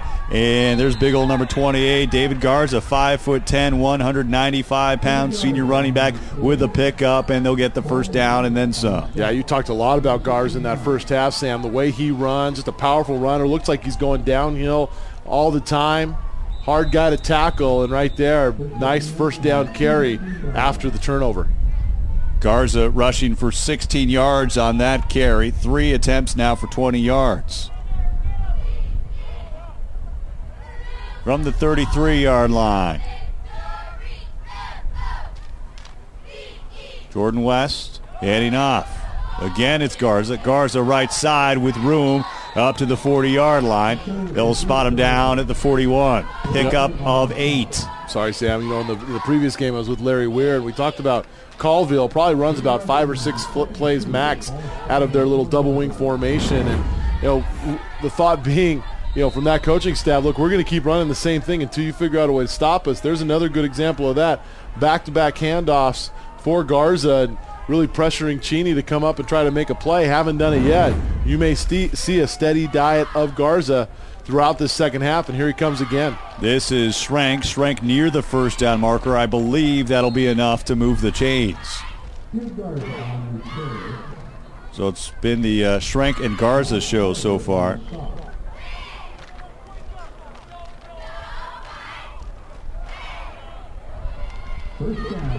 And it will move the chains. No need to bring out the markers and measure it. So down at the 43-yard line, and they move the chains. 7 first downs for East Valley. Well, I tell you what, you look at the stat sheet, it doesn't get much more even than this. 7 first downs for each team. 6-3 ball game. 2 teams that both won 7 games a year ago. Can't ask for much more than that in a season opener. Throwing for the first time on this drive, Janis with the catch. He's pushed out of bounds. Maybe got 3 or 4 out of that. Not much, but starting to show the threat of a passing game again after a really kind of a down first half for Jordan West, who was 4 of 14 in that first half. 32 yards passing so far for the young man. And they really have not challenged Abinaba here tonight. If anything, they go to those little quick out routes. Not much more than that, as he's going to be the man who's going to be assigned to Zach Janis for the entire game. The fake to Schrenk. Instead, the give is to Reyna. Reyna with plenty of room inside Cheney territory. Knocked down at the Cheney 42-yard line. Yeah, really well-designed play. Cheney wasn't sure exactly who had the ball, and Reyna, not being a very big guy, able to kind of sit back in there and really hide at 5'11", 170 pounds. Didn't get picked up by the Cheney defenders until he was well past the line of scrimmage. A pickup of 15 yards. So moves the chains once again. East Valley with its 8th first down of the afternoon. A run again. Good tackle behind the line of scrimmage by Austin Kautzman. Been very active on both sides of the football tonight. Well, Kautzman's done a nice job, especially here on defense. Reads it extremely well. Doesn't allow that running back to get outside. And then a great finish on the tackle. Took him down low, took his legs out from underneath him so he couldn't continue to drive them. Excellent job by Kautzman. So a loss of 5 on the Reyna carry. Sets up now 2nd down and 15. The lights are on here at Roos Field. Handoff up the middle. Going up maybe 1.5 yards, not much more than that. And this is where it might get a little bit interesting for East Valley. Haven't had a lot of success throwing the ball out here tonight, so only, let's take a look here. Passing 4 of 14. So it's not as if they haven't tried. They just haven't been terribly successful. And with 3rd down and long, you imagine they're going to have to put it in the air. East Valley spreading the wealth on the ground. 5 different ball carriers, all with 3 carries or more. 2 on the play clock. They just get the play off here on 3rd down and 14. Passes complete inside the 40 to Zach Janis, out of bounds at the 39-yard line. He'll be a good 8 yards, 7 yards shy of that first down marker. And gotten shaken up. Yeah, it's a cramp. So we saw a few of those in the game previous to this one, and actually that's not Abinaba. That's number 5, Makis Allen, who they're trying to stretch out down there. Punting team out on the field. That'll be Abinaba back to return at the 5-yard line. Remember his last punt. Hey, how about that? Botched snap. Punter knocked down. Abinaba will let this one go. It's down at the 1, and it rolls at the goal line. Let's see where they spot it at the goal line. Nope, now they'll say a touchback. Boy, that's fortunate for Cheney. Yeah. I'll tell you. Great. Well, no, wait a sec. Okay, now they mark it. Okay, so we'll go to the 20 on the touchback. Yeah, fortunate for East Valley, they even got that thing off. Great job by the punter, and then, it looked like they were going to be able to down it inside the 1. But almost too many cooks in the kitchen there. 3 guys trying to stop one football. That leads to touchback. And I think when you get a situation like that, you get 3 or 4 guys on the coverage, all of them kind of looking at each other going, I assume somebody's going to get it. It's not going to be me. Yeah. They waited just a little bit too long. Yeah. They got a little greedy there. Could have downed it inside the 5. Instead, it'll be at the 20-yard line on the touchback. First play goes up the middle. Austin Kautzman with the carry, his 8th carry of the ball game. So the turnover doesn't hurt Cheney, although they had some great momentum going and certainly would have liked to have gotten it in the end zone. They figured some things out on offense in terms of being able to open up some space for their runners and threw the ball well. If Makis Allen can get himself back into this game after the cramp issues, then that'll be a big plus for these Blackhawks. A handoff up the middle going nowhere. Kautzman on the carry again. The stop by Caleb Schrenk. The Red Devils right now still having their way up front against this Cheney offensive line. I haven't seen a lot of clear path for the running backs of Cheney Seems like usually there's an East Valley defender plugging some kind of gap. 3rd down and 4 from the shotgun. Graham rifles one to Ibinaba past the first down marker. He does pick up the first down at the 32. Yeah, and that's exactly what you need to do. Just manage the game, get first downs, keep the chains moving. You don't have to do anything terribly special. Just let your receiver get down past the stripe or past the sticks, get it in there, nice easy pass, and keep playing. That's one of those things you talk about execution in a season opener. One of those little things, making sure when you run those routes in a 3rd down situation, end that route at or past the first down marker. They did just that. Kautzman again, kind of the workhorse running back here, up to the 35-yard line after a gain of 3. Yeah, he really has been. Kautzman has been the workhorse and done a lot of it on his own. He hasn't had a whole lot of room to run. You're going to see it again here. He doesn't follow his blockers terribly well. He had Abinaba out there trying to get a block for him, but takes a lot of punishment, but also some positive gain. On 2nd down and 7 over the middle. Pass incomplete. He went with a bit of a double tight end set there. Trying to find, it looks like that's 21, Matt Bitts over the top. A nice hit there on defense. Graham now 9 of 22 for 141 yards in the air. 4:21 to go here in the 3rd quarter. Cheney has trailed this entire ball game. Fell behind early, 6-0. Able to squeak out a field goal. Here we are, 6-3 with 4:20 to play here in the 3rd quarter. Graham ad-libbing will throw, pass complete, and that'll be a first down at the 45-yard line. Ibinaba again with the catch and with the first down. Well, Graham did a nice job there to extend the play, and then Ibinaba follows his quarterback. He saw that he was moving out of the pocket just a little bit. Ibinaba slides to his right so as to give his quarterback a little bit more of an area to throw to, making sure, though, that he was past the first down stake the entire time, and again, keeping the drive going. Nice job by Abinaba there. From their own 45, Kautzman running left side. Drop down. Tackle made by Kenny Hood, the senior. Two-way player, 6 foot, 220 pounds. And once again, just not a whole lot of running room there. Great pursuit by East Valley. These linebackers do a nice job of filling, and the defensive line have been well coached. They really slide down when they're engaged with that offensive lineman. They're sliding down to the ball carrier to eliminate some of that open space that they're looking for. Graham from the shotgun, facing the rush, dumps it off to the tight end, Coleman White. White near the first down marker, down at the 45 in East Valley territory. See if they bring out the chains. They will move the chains. So a gain of 10. They've been right around that first down marker on this drive. And another first down here for Cheney, their 10th. Well, and it's a great equalizer is Coleman White, the tight end. If you're going to go out to Abinaba and you got McKeese Allen out there as well, every so often you want to keep that defense honest by hitting White inside. Make sure that defense hasn't forgotten about him. On the zone read, the handoff is to Kautzman. Kautzman with some room up to the 45, into the 30-yard range, up to the 31-yard line.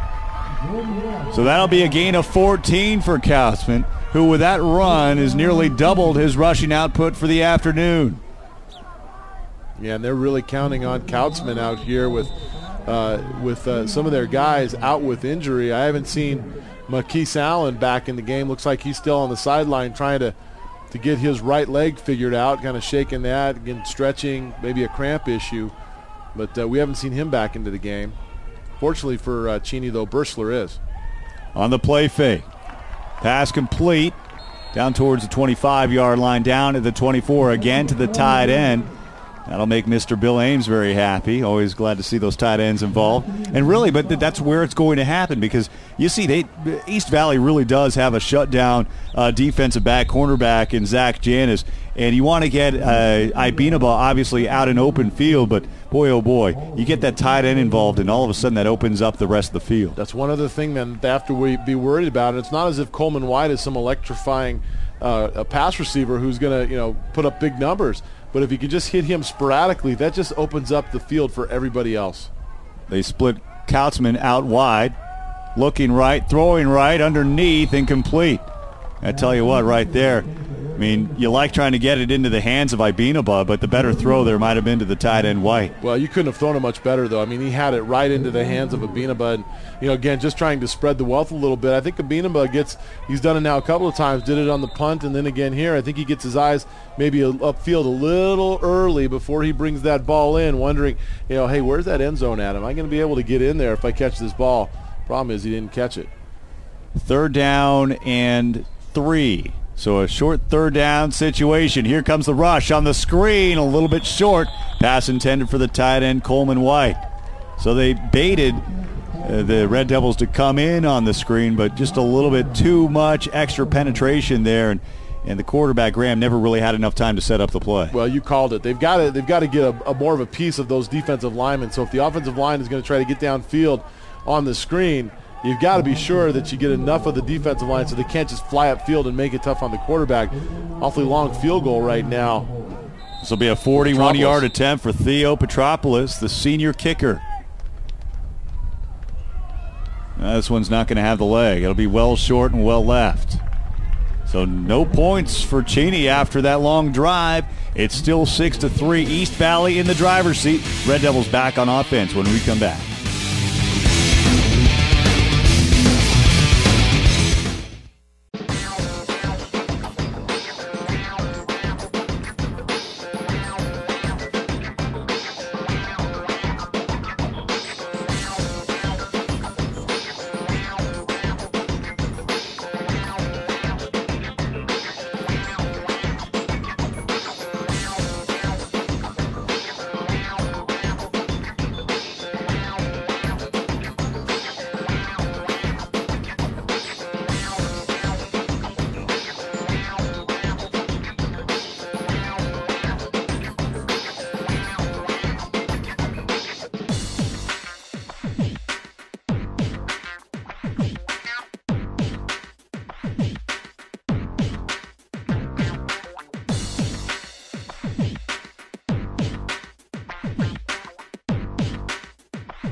After a missed 41-yard attempt by Petropoulos, Cheney turns it over.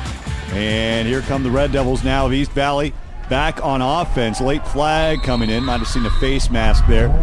Down 21-yard line. Yakima with East Valley nursing a 3-point lead, up 6-3. So a stout defensive effort.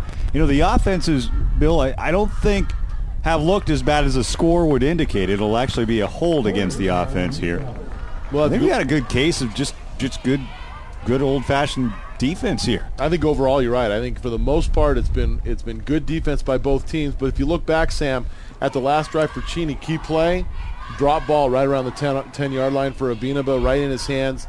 I think certainly a catchable ball. So I think both teams offensively, some jitters, and as you said earlier, I think it was a good point. The passing game is what's going to take the most time to come along, and so that's where you've seen some of the miscues. Want to welcome all the people obviously watching this game online. We appreciate it wherever you may be watching from around the state, as East Valley of Yakima leads this one 6-3 here with 1:34 to go in the third quarter. Sam Adams and Bill Ames up here in the press box at Roos Field on the campus of Eastern Washington University. Part of the WIAA Kickoff Classic. Fake left, throw right. It is complete up to the 13-yard line. Seth Powell going to be a little bit slow getting up there.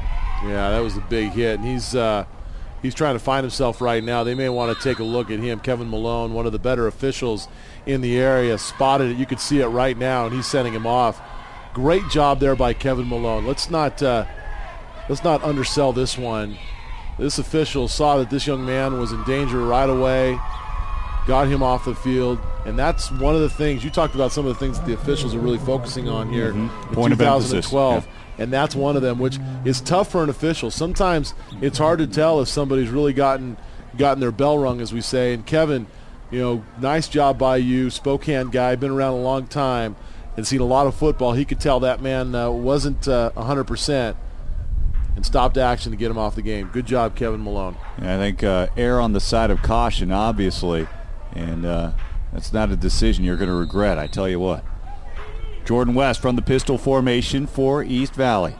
On the play fake, he's got time, he's throwing, overthrown, and nearly intercepted. Getting a hand on it, Austin Harding out in the secondary. Yeah, a couple of guys had chances at it, but not able to bring it in. Kind of a dangerous throw there back near your own end zone. But both of these teams seem awfully well balanced. They focused more on the run for the most part. Cheney starting to throw it and open it up a little bit more. But right there looked like East Valley could have had a chance at it. Inside of a minute here in this third quarter. Third down, and we'll call it 16.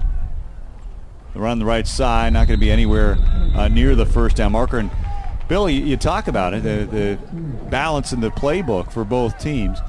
Cheney has run the ball 17 times, thrown the ball 27 times. East Valley kind of flip it a little bit. East Valley of Yakima with 29 rushes and 18 pass attempts, which is interesting. East Valley has had the lead for much of this ball game since the second quarter. That one will go out of bounds on the punt, and Cheney will take over now on offense in East Valley territory. Kind of a flip of what we saw in that second quarter, where it was East Valley of Yakima who continued to get the tremendous field position against Cheney, and now Cheney has that opportunity starting just inside their own the 35-yard line. As you can see there's Powell. No helmet anywhere by him. That's that's one of those things. They'll take the helmet away from the player and not give the battery of tests. Yeah, not give it back to him until they're convinced. And based on what I saw, I would not expect we're going to see Seth Powell back in this ball game. Cheney starting from the 33-yard line. A carry by Kautzman, who's gotten yards by the boatload here in the second half. That will move the chains. A pickup of 10 yards.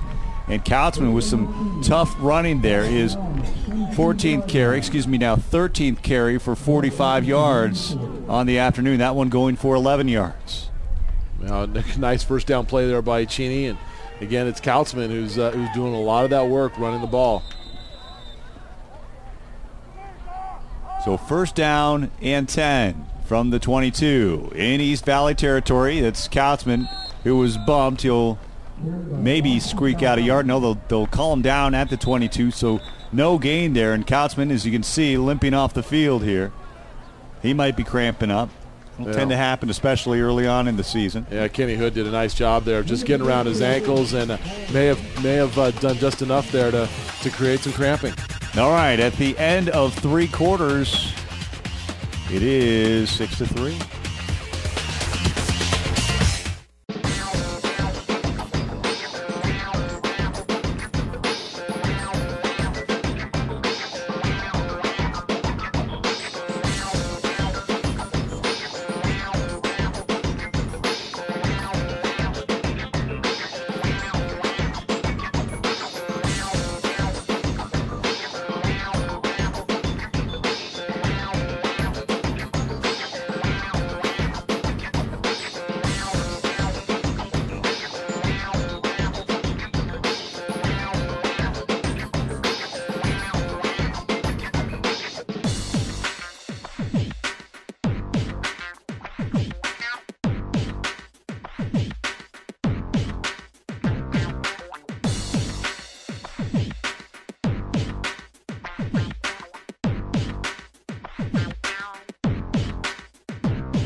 this presentation of the WIAA Kickoff Classic, brought to you by Spokane Boys, your answer for all seasons.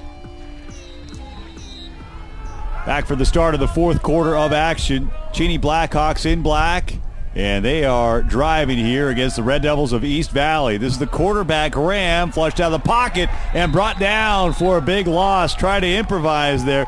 Maybe improvised a little bit too much, though. Justin Bixler, the senior defensive lineman, all over that one. It is costly yardage loss there for the quarterback. Well, they tried to get it to Eric Abinaba on the wheel route off of the motion. Problem is, East Valley played it extremely well, saw number 6 coming down the sideline, had a man there, so they certainly were ready for that play and didn't have a good second option, so he had to tuck it and try to make something. Might have been better off just to throw that one out of bounds and not take that lost yardage. Big play. A loss of 10 on the play. Throw over the middle. It's caught. There is a flag as Cameron Schlatter brings in his first reception down at the 29-yard line. We'll see which way this is going. It'll be an ineligible receiver.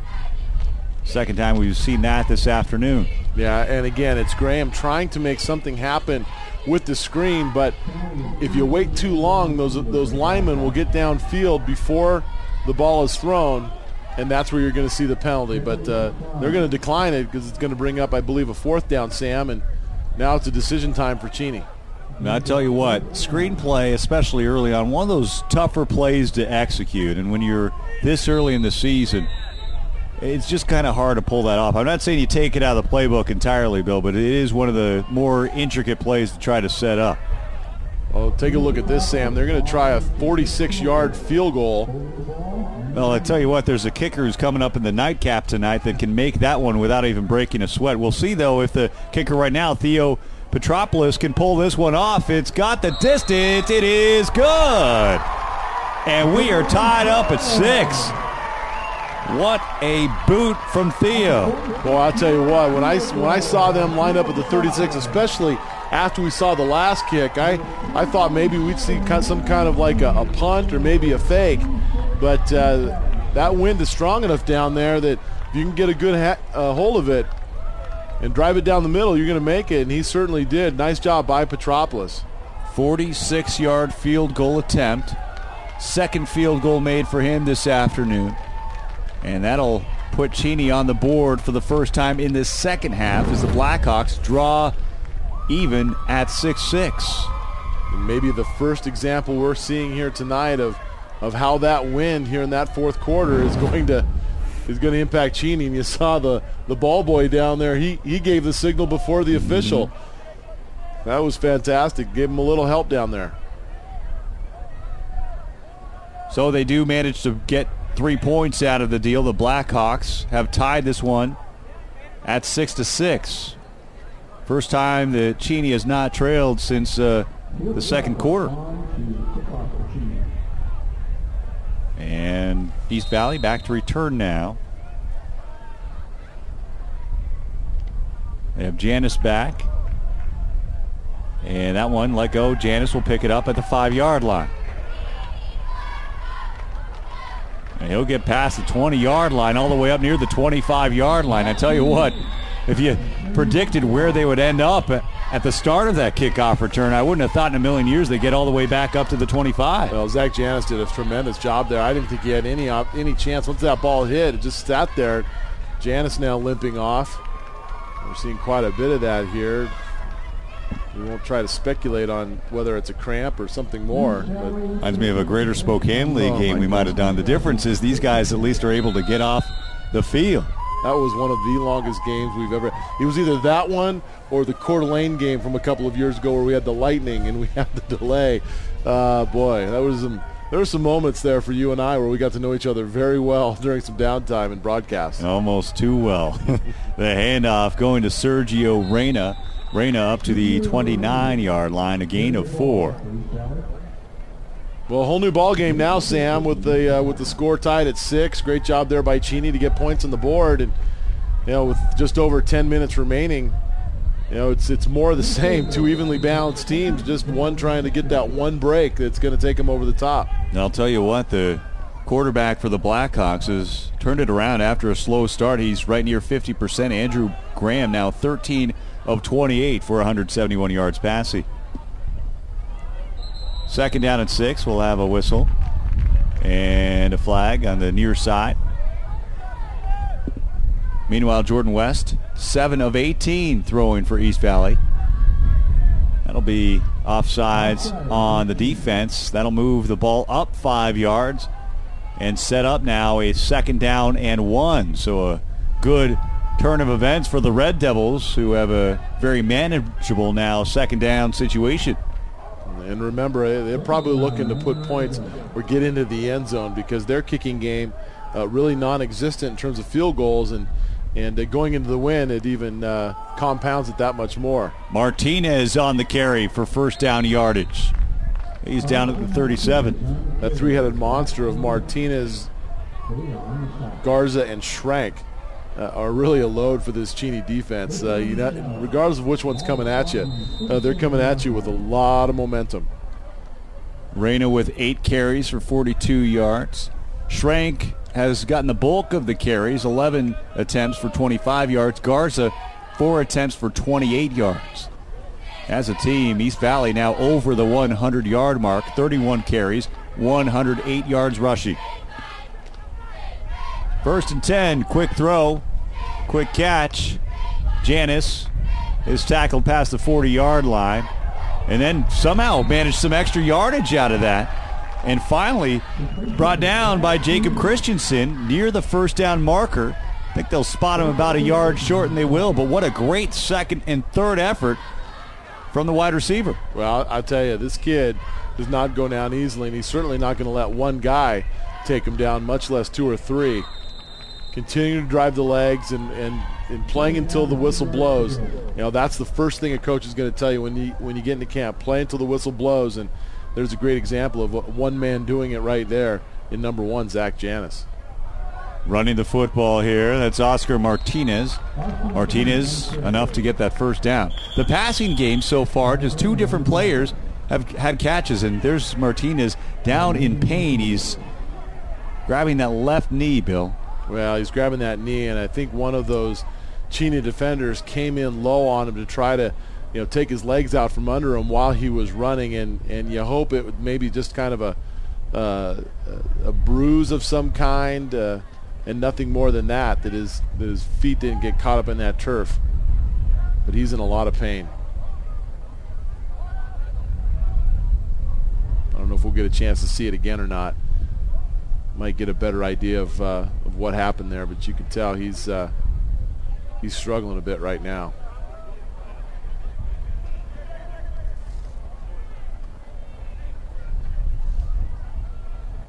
Would never like to see that. And we're going to take a look at the replay, try to find out exactly what happened on the carry. Again, that's 34. Oscar Martinez on the carry as he hurtled right there. It looked like maybe a hyperextension there on the left knee. You hope that's what it is. Yeah, it looked like just that perfect storm of as he's planting that foot. It looked like it was number 10, Ty Graham, coming in. We're going to go to a break as they tend to Martinez. All right, stay with us.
there you see the injured player. Number 34, Oscar Martinez, helped on the sideline, having that left knee looked at. Let's get you back on the field now. Throw down the sideline, has a man, it is caught. And how about Zach Janis? Can't say enough about that young man. Big completion there, made the catch at the 25-yard line. And it's hard to say, Sam, but I think Austin Harden, number 16 for Cheney, may have looking up, trying to find that ball somewhere, lost it in the sun, and at the same time kind of lost track of where his man was because the ball sailed over his head, and Janis is able to pull it in. Harden was actually in pretty good position. 27 yards on that completion from West to Janis. You can take a look at it here. I guess it wasn't so much the sun. It was just Harden kind of lost sight of where the ball was while his man was running the route, and Janis able to make a big play. Nice throw as well. Schrank on the carry up the middle.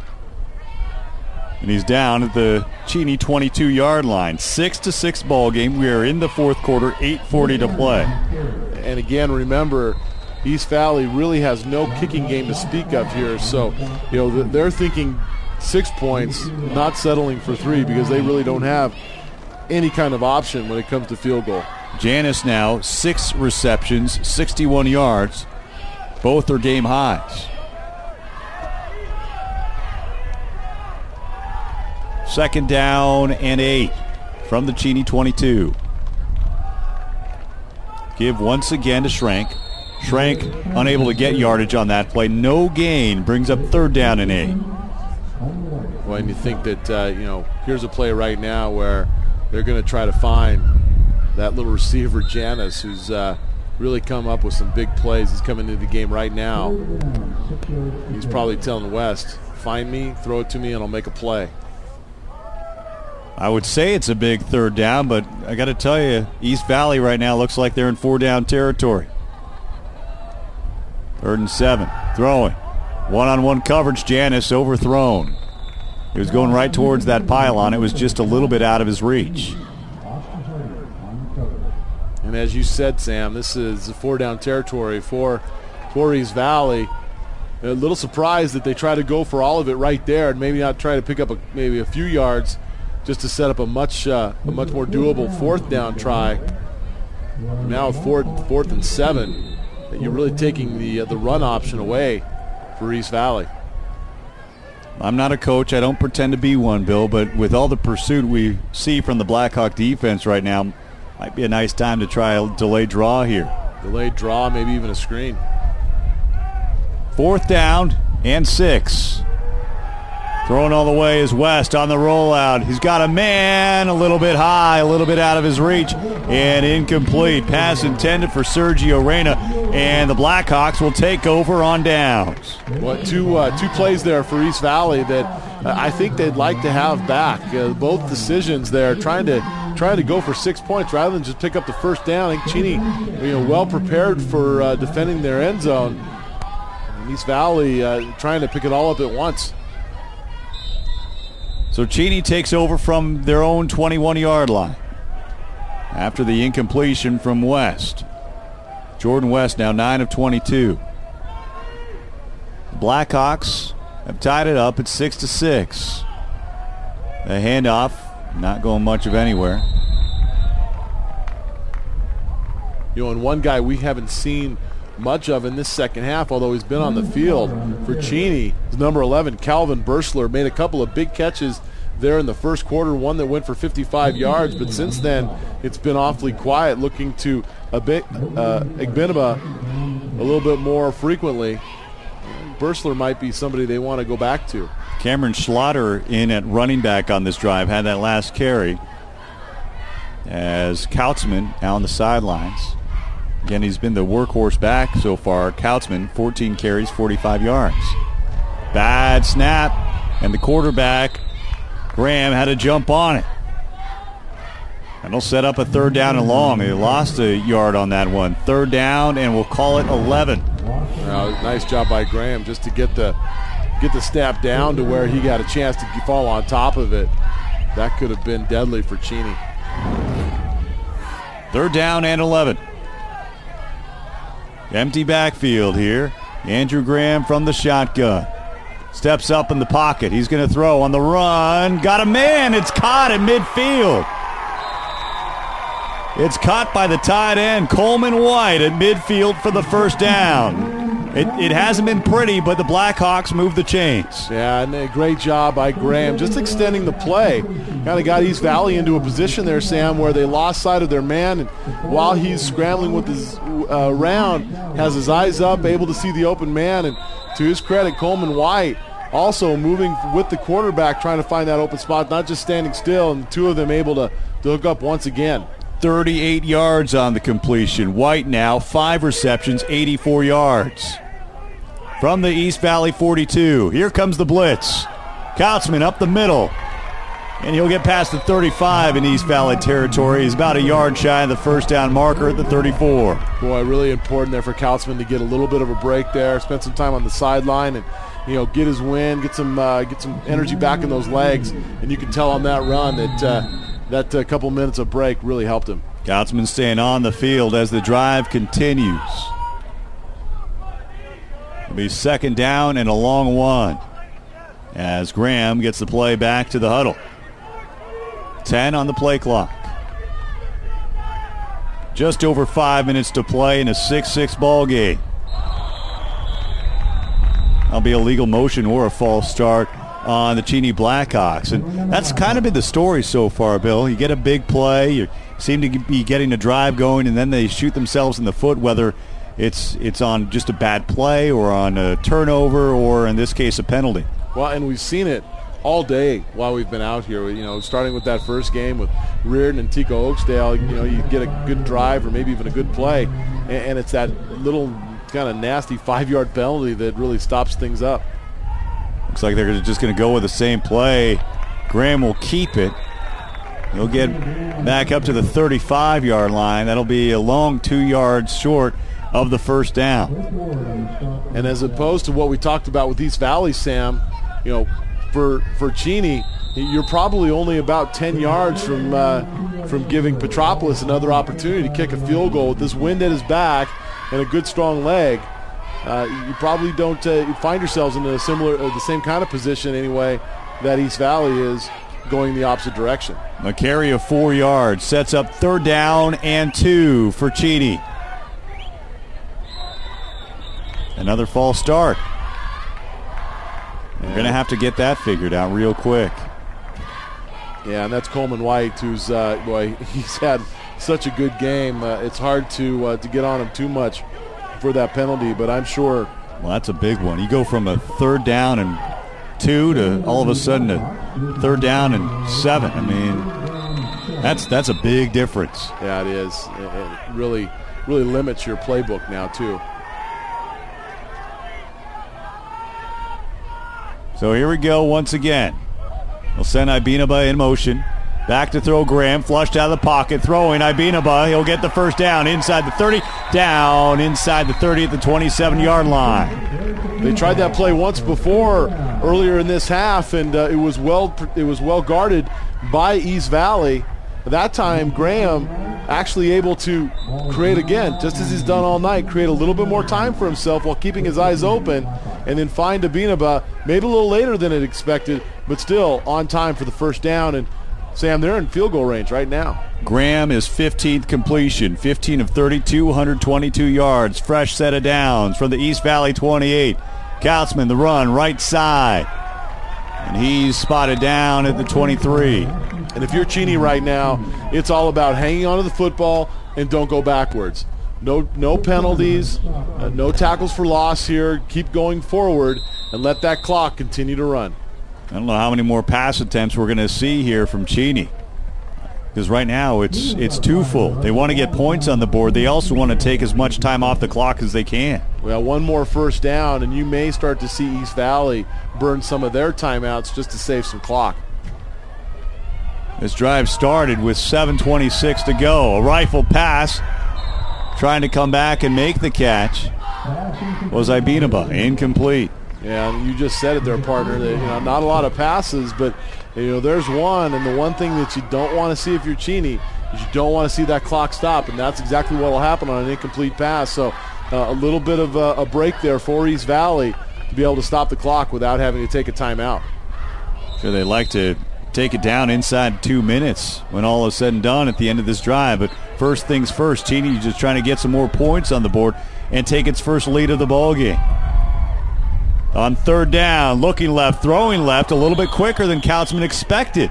Kautzman didn't start looking until the last second. All of a sudden, he saw the ball just hit his hands. Incomplete. Brings up fourth down. Yeah, and here comes Petropoulos now for another attempt. About as long, maybe a little bit shorter, actually, than the last try. This one made set up for about a 40-yarder. Well, obviously within his range. His last field goal attempt was a good one from 46 yards out. The wind maybe going against him this time, though, a little bit. And we'll have a timeout on the field. Taken by the Blackhawks. Their first. They have 2 remaining. Looks like they were maybe missing a player. Folks, Aero Machinery would like to take a moment to salute all of our student athletes participating in tonight's game and would like to encourage all students to just get involved. Aero Machinery for all of your farming needs.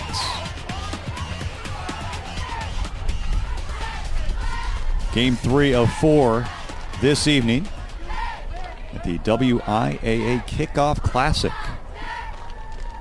Hey, how about Whitworth earlier? We've got all Whitworth home games this year on SWX in Division III football. The Pirates starting the season with a 28-13 win on the road this afternoon in Duluth, Minnesota. They beat St. Scholastica 28-13.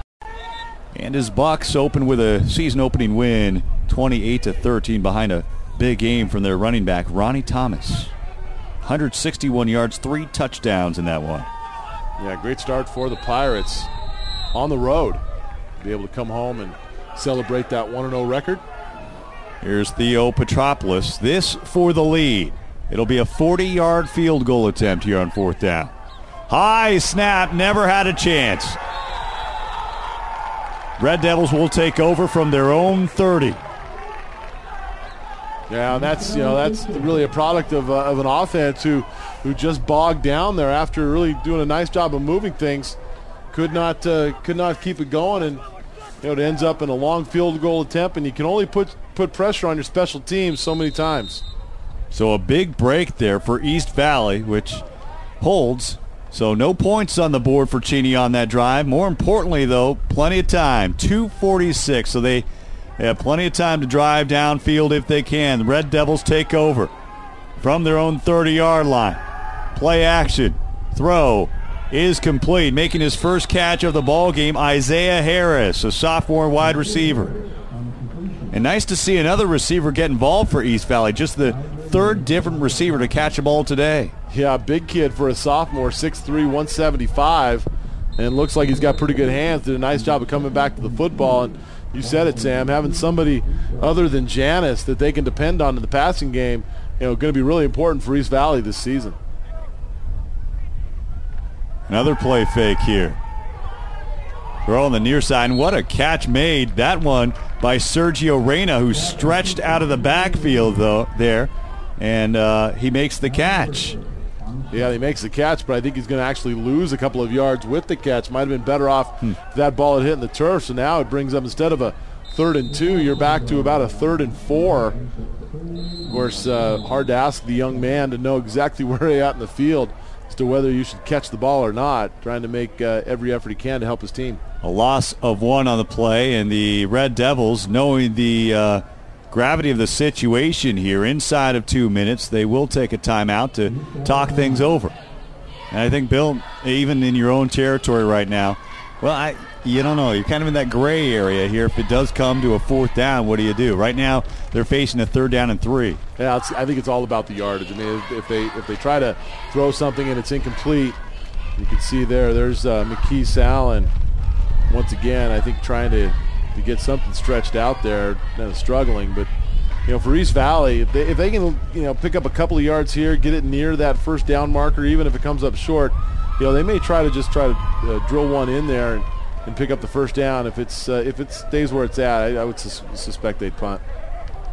You have to think so, especially Cheney, even if they're only able to gain 5 yards after a turnover on downs. mean, boy, oh boy, we saw the leg of Petropoulos. He can hit it from 46 yards out. Yeah, and East Valley would, I think, at this point, certainly they'd like to be able to pick up a first down and keep driving. But if they can get this thing to overtime, I think they'd be happy at this point if they could do that. 3rd down and 3 for the Red Devils of East Valley High School. From their own 37-yard line, Jordan West takes the snap. He'll hand off. This is Sergio Reyna. Reyna towards a first down marker. He's a yard shy. Well, right on cue, Sam. They're testing your question here as to whether or not they're going to go for it or not. Not sure about the spot. Looked like he might have been able to get a little bit closer than that. He's a good full yard away.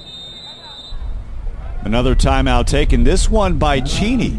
So the Blackhawks, either way, here it's kind of one of those situations, Bill, where you want to leave yourself enough time here, but if you do end up giving up a 4th down conversion, you're actually helping the other team. Well, it's a risk-reward situation. It absolutely is. I think they may figure that that they're not going to try to risk it here on 4th down, that they may in fact punt it, and if they're going to do that, you want to save as much time on the clock as you can. And but first things first, you got to make sure that they do turn it over through the punt. What do? You got 4th and 1 situation. What do you do? If I'm Bill Belichick, I go for it and I miss it, and Peyton Manning comes back and beats me. If you're the coaches at East Valley, Coach Mark Mochel, I think you punt it away. I don't know that you try to risk it down here this deep in your territory, because you said it, Sam. If they don't make it, Cheney's 1 first down away from being able to try that game-winning field goal. 4th down and 1, 1:26 to play in a tie game between Cheney and East Valley. And it looks like they're going to go for it. Quick snap, and I think somebody moved a little bit prematurely. They whistled the play dead, and maybe they won't have a choice now. It'll go against East Valley, so they'll go from a 4th and 1 to a 4th and 6.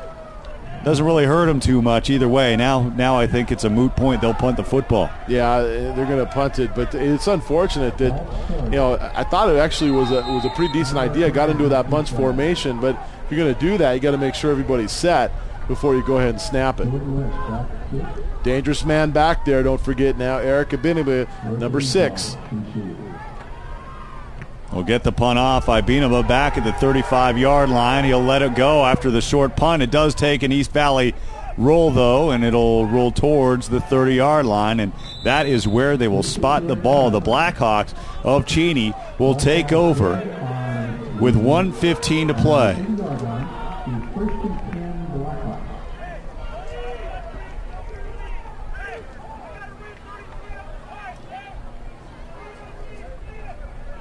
Tie ball game, 6-6, and Cheney has never led in this game. They fell behind in the Blackhawks 6-0 in the second. They got on the scoreboard 6-3 and then tied it up on a field goal to make it 6-6. And Cheney, with a good drive here, could lead for the first and only time this evening. Now, a lot of times these defenses will play those deep cover twos, and the middle of the field is wide open. Pass complete to Ibinaba, who importantly gets out of bounds at the 36-yard line to stop the clock with 1:10 to play. And obviously with the focus being on those wideouts of Cheney, that cover two, that two deep look for East Valley, they're going to want to get outside and try to make sure that they are helping their cornerbacks. Again, that opens things up in this double tight end set for the Cheney Blackhawks. On 2nd down, they'll throw on the rollout. Incomplete. Juggling the football was Matt Bitts. And Bitts has got to make that catch. Good throw there by Graham. Gave him a chance.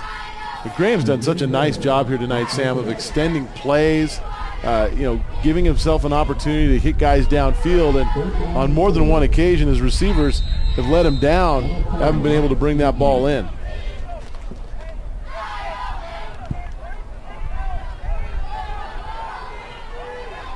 Sets up a crucial now 3rd down and 4 with the clock stopped at 1:04. Graham to throw. Incomplete again. Again intended for Bitts.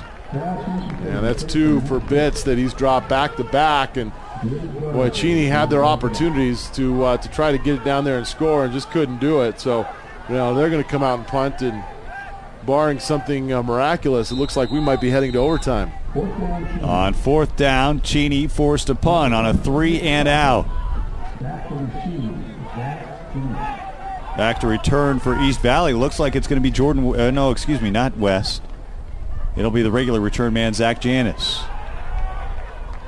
It won't get to Janis as it's stopped at the 29-yard line. A little bit of confusion there. I don't know why Bursler would have downed it there. I think it just landed right in his hands, and you got to get away from that football, young man. Yeah, I mean, you got to track the ball. I mean, that's one of the things, again, that you're coached on special teams and on the punt is get away from the ball. Get close enough to it. If it bounces backwards, you can touch it and get it dead right there. If it rolls towards the end zone, you can let it happen right there. Bursler just too close to the ball. And take some more time off the clock. Instead, It's whistled dead at the 52-second mark. 52 seconds to play. East Valley, one more shot, and it looks like they're not going to be content to just take down the clock. Maybe try to take a couple shots here. On the play fake. Looking down the sideline on a wheel route that got a man. It is complete. Streaking down the sidelines, heading towards the end zone, and he will score. David Garza scores with 41 seconds to play. Picture perfect pass. Well, so much for being conservative and just playing out the clock and try to just take this thing to overtime. And really, I don't think it was drawn up to be a deep throw. Certainly, Garza going down the sideline, very well thrown by West. And he just broke tackles. I mean, Cheney just didn't finish there on the defensive end. I think the folks at had this sooner. Well, I'll tell you, this guy Garza, we've seen him in a lot of different occasions, and he's a real weapon for them offensively. A point after coming now. We do have a timeout. It'll be taken. I think it's decision time right now for East Valley because this could be a very crucial PAT. Let's take another look at the touchdown, Bill. Yeah, let's take a look at it. So, again, you see it here. And Garza, you see him there in the upper corner of the screen, just goes out on that wheel route. And West, who's thrown the ball pretty well all night, right on the money. Graham misses him there. And then after that, it's just speed. Nobody else even touches him. And just like that, it looked like Cheney was going to be the team, Sam, that was going to have an opportunity to come down and score late. And in one play, everything changes. The beauty of football strikes again. 71 yards on that touchdown reception. Garza's first and only catch is a touchdown. Longest play from scrimmage this afternoon. And it happened with 41 seconds to play. And, boy, I'm not so sure I wouldn't line up and try to just put the ball in his hands one more time. The way that he's run it tonight, I can't think of a time where he's got negative yardage. But it looks like they're going to go ahead and try an extra point. Chad Morrow comes on for the PAT. This to make it a 7-point lead. Good snap, good hold. It is blocked at the line, and it's no good. So a 6-point East Valley lead, 41 seconds to play. Cheney will get the ball back. And we're not entirely sure how many timeouts remain for the Blackhawks. I know they've taken at least one and maybe two. Cheney has 2 timeouts still left, so that's certainly something that they're going to need here with 41 seconds left in the game. We do know this from both teams through now almost 4 quarters of play. They do have big play ability. Both teams certainly have that big play threat. Cheney will have to dial that big play real quick. Well, it really is going to start on the kickoff return. They're going to need a good kickoff. You know that East Valley, what they've done on these kickoffs, if they've hit squibs. So, if I'm the up man for Cheney, I'm bringing it up about 10 yards, maybe getting a little bit wide, expecting that they're going to try to drive that ball on the ground towards the sideline. And if you're Yakima, try to pick that thing up and get as many positive yards as you can. They've tried to get it to Ibinaba today, and he does have 6 catches there just for 45 yards. I'll tell you, now might not be a bad time to get a bubble screen. Yeah, and the coaches of Cheney right now are seeing the same thing, and they're waving their return men to come up. that they're too deep right now, expecting that East Valley is just going to squib one on the ground to them. If you're Cheney, you want to make sure if you're one of those up men, you don't want to get away in the football, because many times you'll see that ball will hit one of the up man and ricochet off of them, and then all heck breaks loose. It'll be Kautzman and Ibinaba back to return, but I'd be very surprised if either one of those young men touch the football on this return. Not sure what the delay is here. If they're trying to find a tee, that's what it is. So they got their tee. Well, the wind has picked up, obviously, a little bit here, but you can't do it without the tee. No, you need the tee. And it's hard to tell with these flags if it's blowing with or against him. It seems to change every so often. Looks like right now it might even be a little bit at the kicker's back, which whether or not that changes how he handles his kickoff, I don't know. We'll get a timeout taken by East Valley. Yeah, East Valley's having a little trouble figuring out how to get this kickoff taken care of. Couldn't find the tee, and then had trouble putting the ball up on the tee, so had to take a timeout. For I believe you could have a delay of game called if you don't get it off in a certain amount of time. I saw 19 seconds on the play clock, but I just wonder if there was some miscommunication on where exactly their kicker, Chad Morrow, was supposed to kick it. He kept on looking towards the sideline. And I think there was some miscommunication there, and not knowing, am I supposed to squib it? What am I supposed to do exactly with this kick? Well, it's a big kickoff, so it's I think it's a smart timeout to take. You want to make sure that everybody's on the same page here. There's no situation really right now that they're going to need a timeout from here on out. No, go ahead and take it, and make sure that everybody knows where this thing is going. It's not so much the kick, or it's certainly the kick's important. The other thing that's key is they're bringing over now to the other hash mark. You got to make sure that everybody knows what lanes they're in.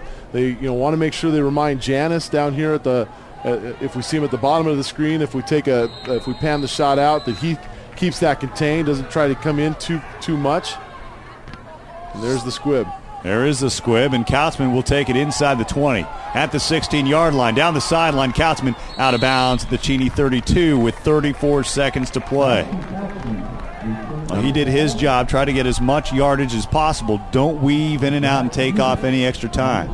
And one of the things, if you're Cheney right now, if you're going to throw the ball, you want to make sure that you're making throws either to the sideline or downfield far enough where you can get past the first down stake and get that clock stopped. The Blackhawks trail by 6, 12-6 on the red turf here at Eastern Washington.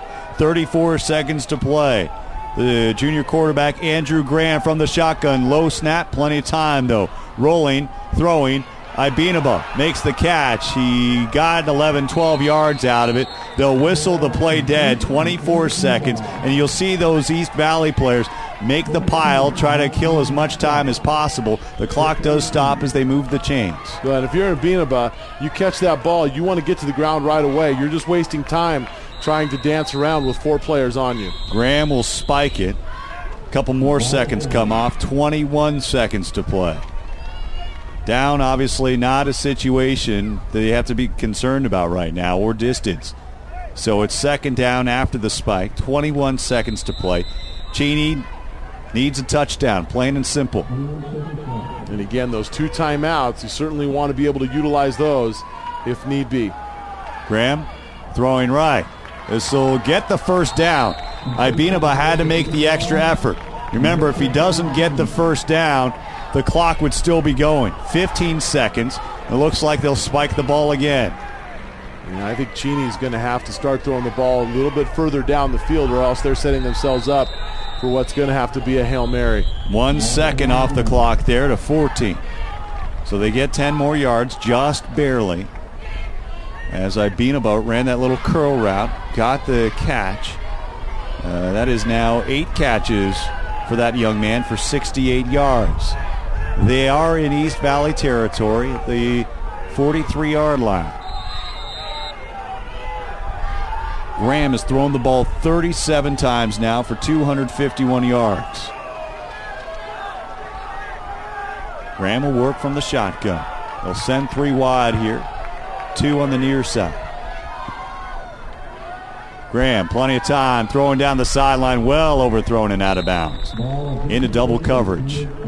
And you really don't have time to take those kinds of shots down the field because of the fact that with only 15 seconds left before this play, you probably had 3 at the most. So, take advantage of those shots down the field, utilize your timeouts, because you know that they're going to be keying on Abinaba down that sideline. I think right now a little post route down the middle. The middle of the field is wide open. They take off. You basically have time for one more play and a spike. Middle of the field, Sam, as you said, looks wide open right now if they wanted to hit one of their tight ends. Throwing, broken up. What a play there. Sergio Reyna on the pass break, up on the pass intended for Kautzman.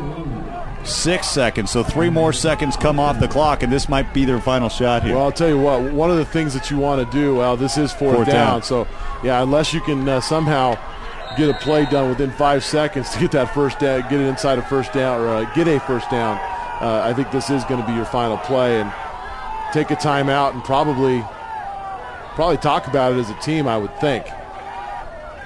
4th down and 10. There's only 8 seconds on the play clock. They're going to have to get off this play off quick. 5 on the play clock. And here we go. On 4th down, stepping up. Run first down. No, he's going to run out of bounds. And the game is over effectively. And that'll do it. So the quarterback, Graham, I think lost track of how many downs there were, and they turn it over on downs, and that'll do it. Well, it's a learning opportunity for Cheney. You got the young quarterback and a team that, while they played hard, they made a lot of mistakes, and you got to be able to finish. And they'll go back and they'll look at the film and they'll learn from this one. But it's a tough loss for the Cheney Blackhawks, and credit to East Valley, who made the big plays when they had to, especially at the end of the game. So East Valley starts out with a win here in the WIAA Kickoff Classic. A 12-6 victory as they move to 1-0. Cheney on the red turf here at Roos Field falls to 0-1. 12-6 the final. Central Valley and Ferris coming up at 7 p.m. Stay with us. You're watching the WIAA Kickoff Classic on SWX.